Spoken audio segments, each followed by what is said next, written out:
प्यारे विद्यार्थियों, साडा अज दा टॉपिक है कॉन्सैप्ट ऑफ जस्टिस यानी कि न्याय की धारना।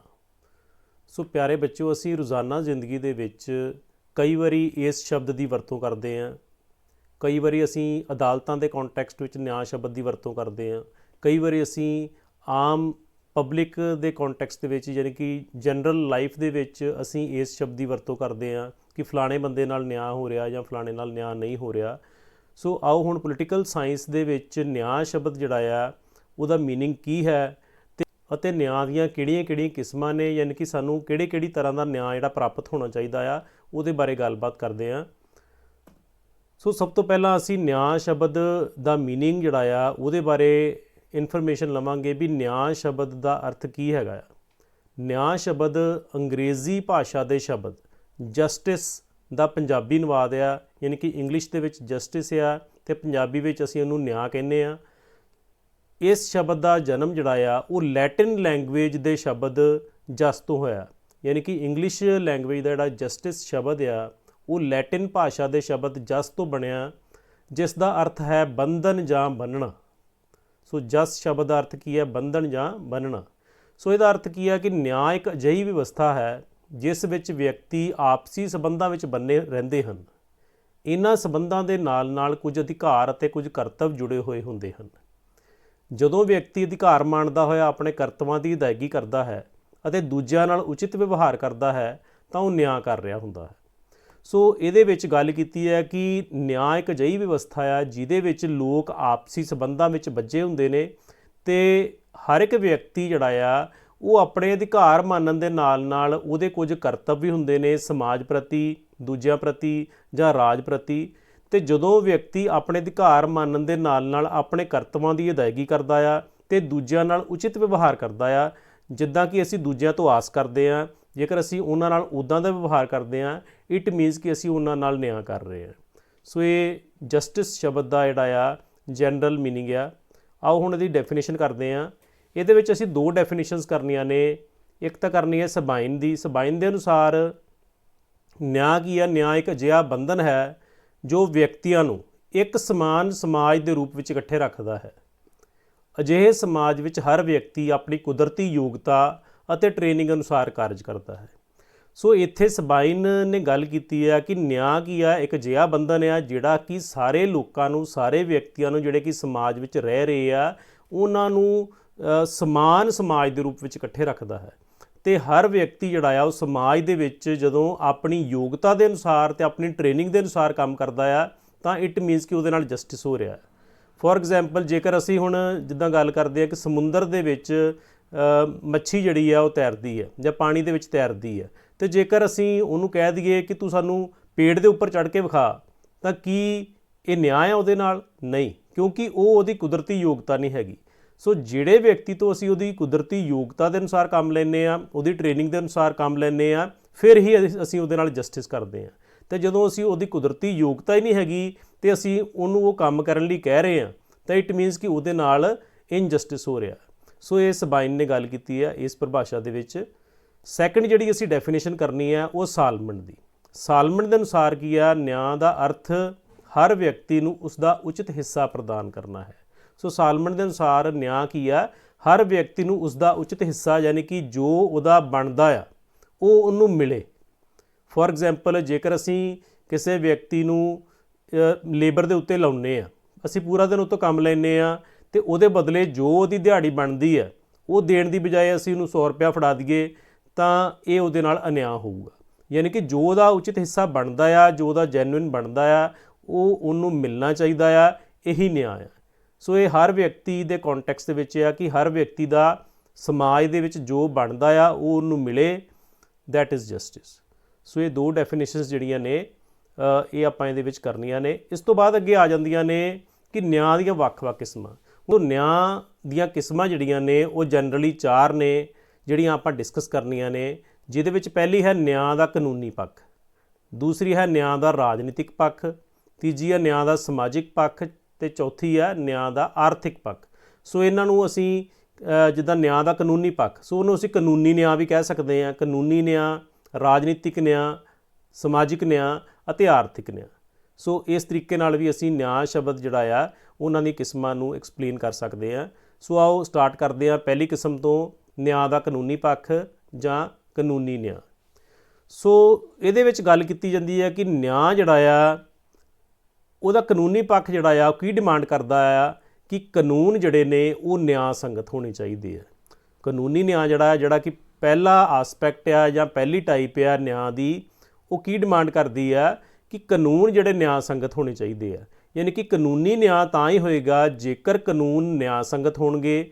ਨਿਆਂ ਸੰਗਤ ਮੀਨਸ ਕਿ ਲੋਕਾਂ ਦੇ ਹਿੱਤਾਂ ਦੇ ਅਨੁਸਾਰ ਕਾਨੂੰਨ ਬਣਨਗੇ ਅਤੇ ਉਹ ਕਾਨੂੰਨ ਜਿਹੜੇ ਲੋਕਾਂ ਦੇ ਪ੍ਰਤੀਨਿਧੀਆਂ ਦੁਆਰਾ ਬਣਾਏ ਜਾਣਗੇ ਅਤੇ ਸਮਾਜ ਦੀਆਂ ਪ੍ਰਚਲਿਤ ਕਦਰਾਂ ਕੀਮਤਾਂ ਦੇ ਅਨੁਸਾਰ ਹੋਣ। ਸੋ ਇਹਦੇ ਵਿੱਚ ਤਿੰਨ ਗੱਲਾਂ ਕੀਤੀਆਂ ਨੇ। ਪਹਿਲੀ ਗੱਲ ਤਾਂ ਕਾਨੂੰਨ ਜਿਹੜੇ ਆ ਨਿਆਂ ਸੰਗਤ ਹੋਣੇ ਚਾਹੀਦੇ ਆ। ਨਿਆਂ ਸੰਗਤ ਮੀਨਸ ਉਹ ਲੋਕਾਂ ਦੇ ਹਿੱਤਾਂ ਨੂੰ ਧਿਆਨ ਵਿੱਚ ਰੱਖ ਕੇ ਬਣਾਏ ਜਾਣ ਕਿ ਲੋਕਾਂ ਦੇ ਇੰਟਰਸਟ ਕੀ ਆ, ਲੋਕਾਂ ਦਾ ਵੈਲਫੇਅਰ ਕਾਹਦੇ ਵਿੱਚ ਆ, ਲੋਕਾਂ ਦੀ ਭਲਾਈ ਕਾਹਦੇ ਵਿੱਚ ਆ। ਜੇਕਰ ਇਸ ਚੀਜ਼ ਨੂੰ ਧਿਆਨ ਵਿੱਚ ਰੱਖ ਕੇ ਕਾਨੂੰਨ ਬਣਾਏ ਜਾਣਗੇ ਤਾਂ ਫਿਰ ਅਸੀਂ ਕਹਿ ਸਕਦੇ ਹਾਂ ਕਾਨੂੰਨੀ ਨਿਆਂ ਹੈਗਾ ਹੈ। ਦੂਜੀ ਗੱਲ ਉਹਨਾਂ ਨੇ ਕੀਤੀ ਹੈ ਕਿ ਕਾਨੂੰਨ ਜਿਹੜੇ ਲੋਕਾਂ ਦੇ ਪ੍ਰਤੀਨਿਧੀਆਂ ਦੁਆਰਾ ਬਣਾਏ ਜਾਣ। ਜੇਕਰ ਕਾਨੂੰਨ ਜਿਹੜੇ ਲੋਕਾਂ ਦੇ ਪ੍ਰਤੀਨਿਧੀਆਂ ਦੁਆਰਾ ਬਣਾਏ ਜਾਣਗੇ ਅਤੇ ਉਹ ਕਾਨੂੰਨ ਜਿਹੜੇ ਆ ਉਹ ਲੋਕਾਂ ਦੀ ਵੈਲਫੇਅਰ ਵਾਸਤੇ ਹੋਣਗੇ। ਯਾਨੀ ਕਿ ਉਹ ਵਿਅਕਤੀ ਕਾਨੂੰਨ ਬਣਾਉਣ ਜਿਹੜੇ ਕਿ ਲੋਕਾਂ ਦੁਆਰਾ ਚੁਣੇ ਜਾਂਦੇ ਨੇ ਅਤੇ ਲੋਕਾਂ ਅੱਗੇ ਜ਼ਿੰਮੇਵਾਰ ਆ ਅਤੇ ਕੱਲ੍ਹ ਨੂੰ ਉਹਨਾਂ ਨੂੰ ਲੋਕਾਂ ਅੱਗੇ ਜਵਾਬ ਦੇਣਾ ਪਵੇ ਤਾਂ ਉਹ ਪ੍ਰਤੀਨਿਧ ਜਿਹੜੇ ਨੇ ਉਹ ਚੰਗੇ ਕਾਨੂੰਨ ਬਣਾਉਣਗੇ, ਕਿਉਂਕਿ ਉਹਨਾਂ ਨੂੰ ਲੋਕਾਂ ਨੂੰ ਜਵਾਬ ਦੇਣਾ ਪਏਗਾ। ਸੋ ਇਸ ਕਰਕੇ ਕਾਨੂੰਨ ਜਿਹੜੇ ਨੇ ਉਹ ਲੋਕਾਂ ਦੇ ਪ੍ਰਤੀਨਿਧੀਆਂ ਦੁਆਰਾ ਬਣਾਏ ਜਾਣ। ਤੀਜੀ ਗੱਲ ਇਹਦੇ ਵਿੱਚ ਕੀਤੀ ਹੈ ਕਿ ਕਾਨੂੰਨ ਜਿਹੜੇ ਨੇ ਸਮਾਜ ਦੀਆਂ ਪ੍ਰਚਲਿਤ ਕਦਰਾਂ ਕੀਮਤਾਂ ਦੇ ਅਨੁਸਾਰ ਹੋਣ। ਯਾਨੀ ਕਿ ਲੋਕਾਂ ਦੀਆਂ ਜਿਹੜੀਆਂ ਕਦਰਾਂ ਕੀਮਤਾਂ ਨੇ, ਰੀਤੀ ਰਿਵਾਜ ਨੇ, ਪਰੰਪਰਾਵਾਂ ਨੇ, ਜੇਕਰ ਸਾਡੇ ਕਾਨੂੰਨ ਉਹਨਾਂ ਦੇ ਅਨੁਸਾਰ ਨੇ ਫਿਰ ਲੋਕ ਜਿਹੜੇ ਨੇ ਉਹ ਆਪਣੀ ਇੱਛਾ ਅਨੁਸਾਰ ਉਹਨਾਂ ਕਾਨੂੰਨਾਂ ਦੀ ਪਾਲਣਾ ਕਰਨਗੇ। ਅਤੇ ਜੇਕਰ ਕਾਨੂੰਨ ਲੋਕਾਂ ਦੇ ਰੀਤੀ ਰਿਵਾਜ ਜਾਂ ਪਰੰਪਰਾਵਾਂ ਜਾਂ ਜਿਹੜੀਆਂ ਵੈਲਿਊਜ਼ ਨੇ ਉਹਨਾਂ ਦੇ ਅਗੇਂਸਟ ਜਾ ਕੇ ਬਣਦੇ ਨੇ ਤਾਂ ਫਿਰ ਕਿਤੇ ਨਾ ਕਿਤੇ ਲੋਕ ਜਿਹੜੇ ਨੇ ਉਹਨਾਂ ਕਾਨੂੰਨਾਂ ਨੂੰ ਅਸਵੀਕਾਰ ਕਰ ਸਕਦੇ ਨੇ ਜਾਂ ਉਹਨਾਂ ਨੂੰ ਮੰਨਣ ਤੋਂ ਇਨਕਾਰ ਕਰ ਸਕਦੇ ਨੇ ਜਾਂ ਕਾਨੂੰਨਾਂ ਦੀ ਉਲੰਘਣਾ ਦੀ ਸੰਭਾਵਨਾ ਜਿਹੜੀ ਵੱਧ ਜਾਂਦੀ ਹੈ। ਸੋ ਇਸ ਕਰਕੇ ਕਾਨੂੰਨ ਜਿਹੜੇ ਨੇ ਉਹ ਨਿਆਂ ਸੰਗਤ ਹੋਣਗੇ ਅਤੇ ਫਿਰ ਹੀ ਲੋਕ ਜਿਹੜੇ ਆ ਆਪਣੀ ਇੱਛਾ ਨਾਲ ਉਹਨਾਂ ਕਾਨੂੰਨਾਂ ਦੀ ਪਾਲਣਾ ਕਰਨਗੇ। ਸੈਕੰਡ ਗੱਲ ਕੀਤੀ ਹੈ ਕਿ ਨਿਆਂ ਜਿਹੜਾ ਕਾਨੂੰਨ ਦੇ ਅਨੁਸਾਰ ਕੀਤਾ ਜਾਣਾ ਚਾਹੀਦਾ। ਸੋ ਲੋਕਾਂ ਦੇ ਨਾਲ ਨਿਆਂ ਜਿਹੜਾ ਆ ਉਹ ਕਾਨੂੰਨ ਦੇ ਅਨੁਸਾਰ। ਪਹਿਲੀ ਗੱਲ ਕੀਤੀ ਕਿ ਕਾਨੂੰਨ ਨਿਆਂ ਸੰਗਤ ਹੋਣ। ਦੂਜੀ ਗੱਲ ਕੀਤੀ ਹੈ ਕਿ ਨਿਆਂ ਜਿਹੜਾ ਹੈ ਲੋਕਾਂ ਦੇ ਨਾਲ ਉਹ ਕਾਨੂੰਨ ਦੇ ਅਨੁਸਾਰ ਕੀਤਾ ਜਾਵੇ। ਯਾਨੀ ਕਿ ਸਾਡੀ ਜਿਹੜੀ ਅਦਾਲਤਾਂ ਨੇ, ਸਾਡਾ ਜਿਹੜਾ ਜੁਡੀਸ਼ੀਅਲ ਸਿਸਟਮ ਆ ਉਹ ਨਿਰਪੱਖ ਅਤੇ ਸੁਤੰਤਰ ਹੋਣਾ ਚਾਹੀਦਾ ਹੈ। ਅਦਾਲਤਾਂ ਜਿਹੜੀਆਂ ਨੇ ਜੇਕਰ ਉਹ ਸਰਕਾਰ ਦੇ ਕੰਟਰੋਲ ਅਧੀਨ ਨੇ, ਉਹਨਾਂ ਉੱਪਰ ਪੋਲੀਟੀਕਲ ਪ੍ਰੈਸ਼ਰ ਆ ਜਾਂ ਉਹਨਾਂ ਨੂੰ ਆਪਣੇ ਅਹੁਦੇ ਦੀ ਸੁਰੱਖਿਆ ਨਹੀਂ ਹੈਗੀ ਅਤੇ ਫਿਰ ਲੋਕਾਂ ਦੇ ਨਾਲ ਨਿਆਂ ਨਹੀਂ ਹੋਏਗਾ। ਸੋ ਇਸ ਕਰਕੇ ਨਿਆਂ ਜਿਹੜਾ ਆ ਕਾਨੂੰਨ ਦੇ ਅਨੁਸਾਰ ਕੀਤਾ ਜਾਵੇ। ਨਿਆਂ ਕਾਨੂੰਨ ਦੇ ਅਨੁਸਾਰ ਤਾਂ ਹੀ ਹੋ ਸਕਦਾ ਆ ਜਿਹੜੇ ਜੱਜ ਨੇ ਉਹ ਲੋਕਾਂ ਨਾਲ ਨਿਆਂ ਕਰ ਸਕਦੇ ਨੇ ਜੇਕਰ ਪਹਿਲਾਂ ਉਹਨਾਂ ਨੂੰ ਆਪਣੇ ਅਹੁਦੇ ਦੀ ਸੁਰੱਖਿਆ ਹੋਵੇ ਅਤੇ ਉਹਨਾਂ ਨੂੰ ਕਿਸੇ ਕਿਸਮ ਦਾ ਲਾਲਚ ਨਾ ਹੋਵੇ ਤਾਂ ਨਾ ਹੀ ਉਹਨਾਂ ਉੱਤੇ ਕੋਈ ਸਿਆਸੀ ਦਬਾਅ ਹੋਵੇ। ਸੋ ਇਸ ਕਰਕੇ ਨਿਆਂਪਾਲਿਕਾ ਜਿਹੜੀ ਆ ਉਹ ਸੁਤੰਤਰ ਅਤੇ ਨਿਰਪੱਖ ਹੋਣੀ ਚਾਹੀਦੀ ਹੈ। ਤੀਸਰੀ ਗੱਲ ਇਹਦੇ ਵਿੱਚ ਕੀਤੀ ਹੈ ਕਿ ਜਿਹੜਾ ਵਿਅਕਤੀ ਕਿਸੇ ਕਾਨੂੰਨ ਦੀ ਉਲੰਘਣਾ ਕਰਦਾ ਆ ਉਹਨੂੰ ਜਿਹੜੀ ਸਜ਼ਾ ਦਿੱਤੀ ਜਾਣੀ ਚਾਹੀਦੀ ਆ ਉਹਦਾ ਉਦੇਸ਼ ਕੀ ਹੋਣਾ ਚਾਹੀਦਾ ਹੈ। ਉਹਦਾ ਉਦੇਸ਼ ਤੈਅ ਕਰੇਗਾ ਕਿ ਉਹਨੂੰ ਸਜ਼ਾ ਜਿਹੜੀ ਆ ਕਿਸ ਤਰੀਕੇ ਦੀ ਦਿੱਤੀ ਜਾਵੇ। ਸੋ ਇਹਦੇ ਸੰਬੰਧ ਵਿੱਚ ਤਿੰਨ ਸਕੂਲ ਆਫ ਥਾਟਸ ਨੇ, ਯਾਨੀ ਕਿ ਤਿੰਨ ਤਰ੍ਹਾਂ ਦੇ ਵਿਚਾਰ ਨੇ। ਪਹਿਲਾ ਵਿਚਾਰ ਕਹਿੰਦਾ ਹੈ ਕਿ ਸੁਧਾਰਵਾਦੀ, ਯਾਨੀ ਕਿ ਜਿਹੜਾ ਵਿਅਕਤੀ ਅਪਰਾਧ ਕਰਦਾ ਆ ਉਹ ਸਾਡਾ ਉਦੇਸ਼ ਉਹਦੇ ਵਿੱਚ ਸੁਧਾਰ ਕਰਨਾ ਹੋਣਾ ਚਾਹੀਦਾ ਹੈ। ਕਾਨੂੰਨ ਦਾ ਉਦੇਸ਼ ਉਹਦੇ ਵਿੱਚ ਸੁਧਾਰ ਕਰਨਾ ਹੋਣਾ ਚਾਹੀਦਾ ਆ ਤਾਂ ਕਿ ਅੱਗੇ ਤੋਂ ਗੁਨਾਹ ਨਾ ਕਰੇ ਜਿਹੜਾ ਉਹਨੇ ਪਹਿਲਾਂ ਕੀਤਾ ਆ। ਸੋ ਸਾਡਾ ਮਕਸਦ ਜਿਹੜਾ ਹੈ ਉਹਨੂੰ ਸਜ਼ਾ ਦੇਣ ਦਾ ਉਹ ਉਹਦੇ ਵਿੱਚ ਇੰਪਰੂਵਮੈਂਟ ਹੋਣੀ ਚਾਹੀਦੀ ਆ ਕਿ ਅਸੀਂ ਉਹਦੇ ਵਿੱਚ ਸੁਧਾਰ ਕਰਨਾ ਆ। ਦੂਸਰਾ ਸਕੂਲ ਆਫ ਥਾਟ ਜਿਹੜਾ ਆ ਉਹ ਕਹਿੰਦਾ ਆ ਕਿ ਬਦਲੇ ਦਾ ਸਿਧਾਂਤ, ਯਾਨੀ ਕਿ ਜਿਹੜਾ ਵਿਅਕਤੀ ਅਪਰਾਧ ਕਰਦਾ ਆ, ਕੋਈ ਕ੍ਰਾਈਮ ਕਰਦਾ ਆ, ਉਹ ਤੋਂ ਬਦਲਾ ਲਿਆ ਜਾਣਾ ਚਾਹੀਦਾ ਹੈ ਕਿਉਂਕਿ ਉਹਨੇ ਕੋਈ ਕ੍ਰਾਈਮ ਕੀਤਾ ਆ, ਕਿਸੇ ਦਾ ਨੁਕਸਾਨ ਕੀਤਾ ਆ ਅਤੇ ਇਸ ਕਰਕੇ ਉਹ ਤੋਂ ਬਦਲਾ ਲਿਆ ਜਾਣਾ ਚਾਹੀਦਾ ਹੈ। ਤੀਸਰਾ ਸਕੂਲ ਆਫ ਥਾਟ ਜਿਹੜਾ ਆ ਉਹ ਕੀ ਹੈ, ਅਵਰੋਧਕ ਸਿਧਾਂਤ, ਜਿਹਨੂੰ ਇੰਗਲਿਸ਼ ਦੇ ਵਿੱਚ ਡੈਟਰੈਂਟ ਥਿਊਰੀ ਕਹਿੰਦੇ ਨੇ। ਇਟ ਮੀਨਸ ਕਿ ਜਿਹੜਾ ਵਿਅਕਤੀ ਅਪਰਾਧ ਕਰਦਾ ਆ ਉਹਨੂੰ ਇੱਦਾਂ ਦੀ ਸਜ਼ਾ ਦਿੱਤੀ ਜਾਵੇ ਕਿ ਉਹ ਲੋਕਾਂ ਵਾਸਤੇ ਮਿਸਾਲ ਹੋਵੇ, ਕਿ ਲੋਕ ਜਿਹੜੇ ਨੇ ਉਹਨੂੰ ਵੇਖ ਕੇ ਅੱਗੋਂ ਅਪਰਾਧ ਕਰਨ ਦੀ ਹਿੰਮਤ ਨਾ ਕਰਨ। ਸੋ ਇਹ ਤਿੰਨ ਸਕੂਲ ਆਫ ਥਾਟ ਜਿਹੜੇ ਨੇ ਉਹ ਹੈਗੇ ਨੇ ਵੀ ਵਿਅਕਤੀ ਨੂੰ ਕਿਸ ਤਰ੍ਹਾਂ ਦੀ ਸਜ਼ਾ ਜਿਹੜੀ ਦਿੱਤੀ ਜਾਣੀ ਚਾਹੀਦੀ ਆ ਜੇਕਰ ਉਹ ਕੋਈ ਕ੍ਰਾਈਮ ਕਰਦਾ ਆ, ਕੋਈ ਅਪਰਾਧ ਕਰਦਾ ਆ। ਸੋ ਇਹ ਆਪਾਂ ਗੱਲ ਕੀਤੀ ਹੈ ਕਿ ਨਿਆਂ ਦਾ ਕਾਨੂੰਨੀ ਪੱਖ ਜਿਹੜਾ ਉਹਦੇ ਵਿੱਚ ਕੀ ਕੀ ਹੋਣਾ ਚਾਹੀਦਾ। ਹੁਣ ਇਹ ਚੀਜ਼ਾਂ ਜਿਹੜੀਆਂ ਨੇ ਕਿ ਇਹ ਜਿਹੜਾ ਕਾਨੂੰਨੀ ਨਿਆਂ ਦੀ ਆਪਾਂ ਗੱਲ ਕੀਤੀ ਆ ਉਹਨੂੰ ਯਕੀਨੀ ਕਿੱਦਾਂ ਬਣਾਇਆ ਜਾ ਸਕਦਾ ਆ ਕਿ ਕਾਨੂੰਨੀ ਨਿਆਂ ਨੂੰ ਯਕੀਨੀ ਬਣਾਉਣ ਵਾਸਤੇ ਲੋੜੀਂਦੀਆਂ ਸ਼ਰਤਾਂ ਕੀ ਨੇ ਜਾਂ ਅਸੈਂਸ਼ੀਅਲ ਕੰਡੀਸ਼ਨਸ ਕੀ ਹੈਗੀਆਂ। ਸੋ ਪਹਿਲੀ ਗੱਲ ਤਾਂ ਆਪਾਂ ਕੀਤੀ ਹੈ ਕਿ ਨਿਆਂਪੂਰਨ ਕਾਨੂੰਨ ਜਿਹੜੇ ਹੋਣੇ ਚਾਹੀਦੇ ਆ। ਜੇਕਰ ਕਾਨੂੰਨ ਹੀ ਜੈਨੂਇਨ ਨਹੀਂ ਹੋਣਗੇ, ਕਾਨੂੰਨ ਜਿਹੜੇ ਆ ਉਹ ਲੋਕਾਂ ਦੀ ਭਲਾਈ ਵਾਸਤੇ ਨਹੀਂ ਹੋਣਗੇ, ਕਾਨੂੰਨ ਜਿਹੜੇ ਨੇ ਲੋਕਾਂ ਦੇ ਹਿੱਤਾਂ ਦੀ ਗੱਲ ਨਹੀਂ ਕਰਨਗੇ, ਤਾਂ ਫਿਰ ਇਹਦਾ ਮਤਲਬ ਕਿ ਲੋਕਾਂ ਨੂੰ ਕਾਨੂੰਨੀ ਨਿਆਂ ਪ੍ਰਾਪਤ ਨਹੀਂ ਹੋਏਗਾ। ਸੋ ਪਹਿਲੀ ਗੱਲ ਉਹਨਾਂ ਨੇ ਕੀ ਕੀਤੀ ਹੈ ਕਿ ਨਿਆਂਪੂਰਨ ਕਾਨੂੰਨ ਹੋਣੇ ਚਾਹੀਦੇ ਨੇ, ਯਾਨੀ ਕਿ ਉਹ ਕਾਨੂੰਨ ਜਿਹੜੇ ਕਿ ਲੋਕਾਂ ਦੀ ਭਲਾਈ ਵਾਸਤੇ ਹੋਣ, ਲੋਕਾਂ ਦੀ ਵੈਲਫੇਅਰ ਵਾਸਤੇ ਹੋਣ, ਲੋਕਾਂ ਨੂੰ ਜੀਵਨ ਦੀ ਸੁਰੱਖਿਆ ਪ੍ਰੋਵਾਈਡ ਕਰਦੇ ਹੋਣ। ਦੂਸਰੀ ਗੱਲ ਕੀਤੀ ਹੈ ਕਿ ਕਾਨੂੰਨ ਦੇ ਸਾਹਮਣੇ ਸਮਾਨਤਾ, ਯਾਨੀ ਕਿ ਕਾਨੂੰਨ ਦੀ ਨਜ਼ਰ ਵਿੱਚ ਸਾਰੇ ਲੋਕ ਬਰਾਬਰ ਹੋਣੇ ਚਾਹੀਦੇ ਆ। ਕਾਨੂੰਨ ਦੀ ਨਜ਼ਰ ਵਿੱਚ ਅਲੱਗ-ਅਲੱਗ ਲੋਕਾਂ ਵਾਸਤੇ ਅਲੱਗ-ਅਲੱਗ ਪਨਿਸ਼ਮੈਂਟ ਨਹੀਂ ਹੋਣੀ ਚਾਹੀਦੀ। ਸੋ ਕੋਈ ਵੀ ਵਿਅਕਤੀ ਚਾਹੇ ਅਮੀਰ ਆ ਚਾਹੇ ਗਰੀਬ ਆ, ਕਿਸੇ ਧਰਮ ਦਾ ਆ ਕਿਸੇ ਜਾਤ ਦਾ ਆ, ਸਾਰਿਆਂ ਵਾਸਤੇ ਇਕੁਅਲ ਪਨਿਸ਼ਮੈਂਟ ਹੋਣੀ ਚਾਹੀਦੀ ਹੈ ਜੇਕਰ ਕੋਈ ਵਿਅਕਤੀ ਕ੍ਰਾਈਮ ਕਰਦਾ ਹੈ। ਸੋ ਇਸ ਕਰਕੇ ਸਾਰੇ ਵਿਅਕਤੀ ਕਾਨੂੰਨ ਦੇ ਸਾਹਮਣੇ ਬਰਾਬਰ ਹੋਣ, ਸਾਰਿਆਂ ਨੂੰ ਕਾਨੂੰਨ ਦੀ ਬਰਾਬਰ ਸੁਰੱਖਿਆ ਪ੍ਰਾਪਤ ਹੋਵੇ, ਤੇ ਜੇਕਰ ਕੋਈ ਵਿਅਕਤੀ ਅਪਰਾਧ ਕਰਦਾ ਆ ਤਾਂ ਉਹਦੇ ਵਾਸਤੇ ਸੇਮ ਪਨਿਸ਼ਮੈਂਟ ਹੋਵੇ। ਤੀਸਰੀ ਗੱਲ ਕੀਤੀ ਹੈ ਕਿ ਇਕਸਾਰ ਕਾਨੂੰਨੀ ਪ੍ਰਣਾਲੀ, ਯਾਨੀ ਕਿ ਸਾਡਾ ਜਿਹੜਾ ਲਾਜ਼ ਨੇ ਉਹ ਸਾਰਿਆਂ ਵਾਸਤੇ ਇੱਕੋ ਜਿਹੇ ਹੋਣ, ਕਾਨੂੰਨ ਸਾਰਿਆਂ ਵਾਸਤੇ ਇੱਕੋ ਜਿਹਾ ਹੋਵੇ, ਤੇ ਕਾਨੂੰਨ ਜਿਹੜਾ ਆ ਉਹ ਵੱਖੋ ਵੱਖਰੇ ਧਰਮਾਂ ਜਾਂ ਵੱਖੋ ਵੱਖਰੇ ਜਾਤਾਂ ਦੇ ਲੋਕਾਂ ਲਈ ਜਾਂ ਸਮਾਜ ਦੇ ਵੱਖੋ ਵੱਖਰੇ ਜਿਹੜੇ ਸੈਕਸ਼ਨਸ ਦੇ ਲੋਕ ਨੇ ਉਹਨਾਂ ਵਾਸਤੇ ਵੱਖੋ ਵੱਖਰੇ ਕਾਨੂੰਨ ਨਾ ਹੋਣ। ਸੋ ਜਿਹੜੇ ਇੱਕ ਦੇਸ਼ ਦੇ ਨਾਗਰਿਕ ਨੇ ਉਹਨਾਂ ਸਾਰਿਆਂ ਵਾਸਤੇ ਇੱਕ ਹੀ ਕਾਨੂੰਨ ਹੋਵੇ। ਸੋ ਜਿਹੜਾ ਵੀ ਵਿਅਕਤੀ ਕੋਈ ਕ੍ਰਾਈਮ ਕਰਦਾ ਆ ਉਹਦੇ ਵਾਸਤੇ ਸੇਮ ਪਨਿਸ਼ਮੈਂਟ ਹੋਵੇ, ਚਾਹੇ ਉਹ ਕਿਸੇ ਧਰਮ ਦਾ ਹੈ ਚਾਹੇ ਉਹ ਕਿਸੇ ਜਾਤ ਦਾ ਹੈ। ਨੈਕਸਟ ਆ ਨਿਰਪੱਖ ਅਤੇ ਸੁਤੰਤਰ ਨਿਆਂਪਾਲਿਕਾ, ਯਾਨੀ ਕਿ ਸਾਡਾ ਜਿਹੜਾ ਜੁਡੀਸ਼ੀਅਲ ਸਿਸਟਮ ਆ ਉਹ ਨਿਰਪੱਖ ਅਤੇ ਸੁਤੰਤਰ ਹੋਣਾ ਚਾਹੀਦਾ ਆ। ਜੇਕਰ ਸਾਡੀਆਂ ਅਦਾਲਤਾਂ ਸੁਤੰਤਰ ਨੇ, ਨਿਰਪੱਖ ਨੇ, ਜੱਜ ਜਿਹੜੇ ਨੇ ਉਹਨਾਂ ਉੱਤੇ ਕੋਈ ਸਿਆਸੀ ਦਬਾਅ ਨਹੀਂ ਹੈਗਾ ਅਤੇ ਉਹ ਬਿਨਾਂ ਕਿਸੇ ਲਾਲਚ ਦੇ ਨਿਆਂ ਕਰਦੇ ਨੇ ਅਤੇ ਉਹਨਾਂ ਨੂੰ ਆਪਣੇ ਅਹੁਦੇ ਦੀ ਸੁਰੱਖਿਆ ਹੈਗੀ ਹੈ, ਤਾਂ ਆਪਾਂ ਆਸ ਕਰ ਸਕਦੇ ਹਾਂ ਕਿ ਲੋਕਾਂ ਨੂੰ ਕਾਨੂੰਨੀ ਨਿਆਂ ਪ੍ਰਾਪਤ ਹੋਏਗਾ। ਸੋ ਅਦਾਲਤਾਂ ਜਿਹੜੀਆਂ ਨੇ ਉਹ ਸੁਤੰਤਰ ਅਤੇ ਨਿਰਪੱਖ ਹੋ ਕੇ ਫੈਸਲਾ ਕਰਨ, ਤੱਥਾਂ ਦੇ ਆਧਾਰ 'ਤੇ ਫੈਸਲਾ ਕਰਨ ਅਤੇ ਬਿਨਾਂ ਕਿਸੇ ਲਾਲਚ ਦੇ, ਬਿਨਾਂ ਕਿਸੇ ਸਿਆਸੀ ਦਬਾਅ ਦੇ। ਨੈਕਸਟ ਆ ਸਸਤੀ ਅਤੇ ਯੋਗ ਨਿਆਂ ਪ੍ਰਣਾਲੀ, ਯਾਨੀ ਕਿ ਸਾਡਾ ਜਿਹੜਾ ਜੁਡੀਸ਼ੀਅਲ ਸਿਸਟਮ ਆ ਉਹ ਲੋਕਾਂ ਨੂੰ ਤਾਂ ਹੀ ਕਾਨੂੰਨੀ ਨਿਆਂ ਦੇ ਸਕਦਾ ਆ ਜੇਕਰ ਜੁਡੀਸ਼ੀਅਲ ਸਿਸਟਮ ਜਿਹੜਾ ਆ ਉਹ ਸਸਤਾ ਆ।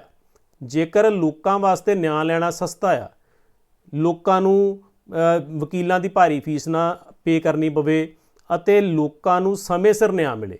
ਇੱਦਾਂ ਨਾ ਹੋਵੇ ਕਿ ਅੱਜ ਕਿਸੇ ਵਿਅਕਤੀ ਨਾਲ ਧੱਕਾ ਹੋਇਆ, ਉਹਨੇ ਕੇਸ ਫਾਈਲ ਕੀਤਾ ਕੋਰਟ ਦੇ ਵਿੱਚ ਅਤੇ ਉਹ ਕਈ ਸਾਲ 10-10, 15-15 ਸਾਲ ਕੇਸ ਚੱਲ ਰਿਹਾ ਆ। ਕਈ ਵਾਰੀ ਕੇਸ ਨਾਲ ਸੰਬੰਧਿਤ ਧਿਰਾਂ ਹੀ ਨਹੀਂ ਰਹਿੰਦੀਆਂ ਅਤੇ ਕੇਸ ਅਜੇ ਅਦਾਲਤਾਂ 'ਚ ਚੱਲ ਰਿਹਾ ਹੁੰਦਾ।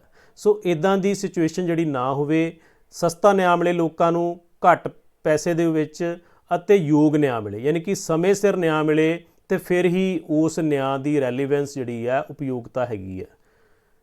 ਨੈਕਸਟ ਹੈ ਵਿਧਾਨਕੀ ਸੰਸਥਾਵਾਂ ਦਾ ਲੋਕਤੰਤਰੀ ਗਠਨ, ਯਾਨੀ ਕਿ ਜਿਹੜੀਆਂ ਸਾਡੀਆਂ ਵਿਧਾਨਕ ਸੰਸਥਾਵਾਂ ਨੇ ਉਹਨਾਂ ਦਾ ਗਠਨ ਲੋਕਤੰਤਰੀ ਹੋਵੇ, ਉਹਨਾਂ ਦੇ ਮੈਂਬਰ ਜਿਹੜੇ ਲੋਕਾਂ ਦੁਆਰਾ ਚੁਣੇ ਜਾਂਦੇ ਹੋਣ ਅਤੇ ਲੋਕਾਂ ਅੱਗੇ ਜ਼ਿੰਮੇਵਾਰ ਹੋਣ। ਜੇਕਰ ਉਹਨਾਂ ਦੀ ਜਵਾਬਦੇਹੀ ਲੋਕਾਂ ਦੇ ਸਾਹਮਣੇ ਹੋਏਗੀ ਤੇ ਫਿਰ ਉਹ ਲੋਕਾਂ ਦੀ ਵੈਲਫੇਅਰ ਵਾਸਤੇ ਕਾਨੂੰਨ ਬਣਾਉਣਗੇ ਅਤੇ ਇੱਦਾਂ ਦੇ ਕਾਨੂੰਨ ਨਹੀਂ ਬਣਾਉਣਗੇ ਕਿ ਜਿਹੜੇ ਉਹਨਾਂ ਦੇ ਹਿੱਤਾਂ ਦੇ ਵਿਰੁੱਧ ਹੋਣ, ਤਾਂ ਫਿਰ ਲੋਕ ਉਹਨਾਂ ਨੂੰ ਜਿਹੜੇ ਕੁਐਸਚਨ ਕਰ ਸਕਦੇ ਨੇ। ਸੋ ਇਸ ਕਰਕੇ ਜਿਹੜੀਆਂ ਵਿਧਾਨਕੀ ਸੰਸਥਾਵਾਂ ਦਾ ਗਠਨ ਜਿਹੜਾ ਆ ਉਹ ਲੋਕਤੰਤਰੀ ਆਧਾਰ 'ਤੇ ਹੋਵੇ, ਯਾਨੀ ਕਿ ਉਹਨਾਂ ਦੇ ਮੈਂਬਰ ਜਿਹੜੇ ਨੇ ਉਹ ਲੋਕਾਂ ਦੁਆਰਾ ਚੁਣੇ ਜਾਂਦੇ ਹੋਣ। ਨੈਕਸਟ ਕਿਸਮ ਹੁੰਦੀ ਹੈ ਨਿਆਂ ਦਾ ਰਾਜਨੀਤਿਕ ਪੱਖ, ਇਹਨੂੰ ਅਸੀਂ ਰਾਜਨੀਤਿਕ ਨਿਆਂ ਵੀ ਕਹਿ ਸਕਦੇ ਹਾਂ। ਸੋ ਰਾਜਨੀਤਿਕ ਨਿਆਂ ਕੀ ਹੈ? ਜਿਹਦੇ ਵਿੱਚ ਲੋਕਾਂ ਨੂੰ ਵੱਖ-ਵੱਖ ਕਿਸਮ ਦੇ ਰਾਜਨੀਤਿਕ ਅਧਿਕਾਰ ਮਿਲਣ, ਉਹਨਾਂ ਨੂੰ ਵੋਟ ਪਾਉਣ ਦਾ ਹੱਕ ਮਿਲੇ, ਉਹਨਾਂ ਨੂੰ ਚੋਣ ਲੜਨ ਦਾ ਹੱਕ ਮਿਲੇ ਅਤੇ ਉਹ ਕਿਸੇ ਵੀ ਸਰਵਜਨਕ ਅਹੁਦੇ ਨੂੰ ਪ੍ਰਾਪਤ ਕਰ ਸਕਦੇ ਹੋਣ, ਸਰਕਾਰ ਦੀ ਆਲੋਚਨਾ ਕਰ ਸਕਦੇ ਹੋਣ। ਸੋ ਇਹ ਸਾਰਾ ਕੁਝ ਜਿਹੜਾ ਆ ਪੋਲੀਟੀਕਲ ਰਾਈਟਸ ਜਿਹੜੇ ਆ, ਰਾਜਨੀਤਿਕ ਅਧਿਕਾਰ ਜਿਹੜੇ ਆ, ਉਹ ਜੇਕਰ ਪ੍ਰਾਪਤ ਨੇ ਤਾਂ ਫਿਰ ਅਸੀਂ ਕਹਿ ਸਕਦੇ ਹਾਂ ਲੋਕਾਂ ਨੂੰ ਰਾਜਨੀਤਿਕ ਨਿਆਂ ਪ੍ਰਾਪਤ ਆ। ਸੋ ਆਓ ਇਹਨੂੰ ਪੁਆਇੰਟ ਵਾਈਜ਼ ਕਰ ਲੈਂਦੇ ਹਾਂ ਕਿ ਪਹਿਲਾ ਇਹਦੇ ਵਿੱਚ ਪੁਆਇੰਟ ਹੈ ਸਰਵਜਨਕ ਬਾਲਗ ਮਤ ਅਧਿਕਾਰ, ਯਾਨੀ ਕਿ ਬਾਲਗ ਮਤ ਅਧਿਕਾਰ ਮੀਨਸ ਕਿ ਹਰ ਇੱਕ ਵਿਅਕਤੀ ਜਿਹਦੀ ਉਮਰ 18 ਸਾਲ ਆ। ਬਾਲਗ means every person whose age is 18 years ਔਰ ਅਬਵ। ਹਰ ਇੱਕ ਵਿਅਕਤੀ ਜਿਹਦੀ ਉਮਰ 18 ਸਾਲ ਆ ਜਾਂ ਉਸ ਤੋਂ ਵੱਧ ਆ, ਉਹਨੂੰ ਵੋਟ ਪਾਉਣ ਦਾ ਅਧਿਕਾਰ ਮਿਲੇ। ਮਤ ਅਧਿਕਾਰ ਮੀਨਸ ਵੋਟ ਪਾਉਣ ਦਾ ਅਧਿਕਾਰ, ਸਰਵਜਨਕ ਮੀਨਸ ਸਾਰਿਆਂ ਨੂੰ। ਸੋ ਹਰ ਇੱਕ ਵਿਅਕਤੀ ਜਿਹਦੀ ਉਮਰ 18 ਸਾਲ ਆ ਜਾਂ ਉਸ ਤੋਂ ਵੱਧ ਆ, ਉਹਨੂੰ ਵੋਟ ਪਾਉਣ ਦਾ ਅਧਿਕਾਰ ਮਿਲਣਾ ਚਾਹੀਦਾ ਆ, ਜਿਹੜਾ ਕਿ ਉਸ ਕੰਟਰੀ ਦਾ ਸਿਟੀਜ਼ਨ ਆ ਅਤੇ ਉਹਨੇ ਇੱਕ ਜਿਹੜੀ ਮਿਨੀਮਮ ਏਜ ਆ ਪ੍ਰਾਪਤ ਕਰ ਲਈ ਆ, ਉਹਨੂੰ ਵੋਟ ਪਾਉਣ ਦਾ ਅਧਿਕਾਰ ਮਿਲੇ, ਉਹਨੂੰ ਆਪਣੀ ਸਰਕਾਰ ਨੂੰ ਚੁਣਨ ਦਾ ਹੱਕ ਮਿਲੇ।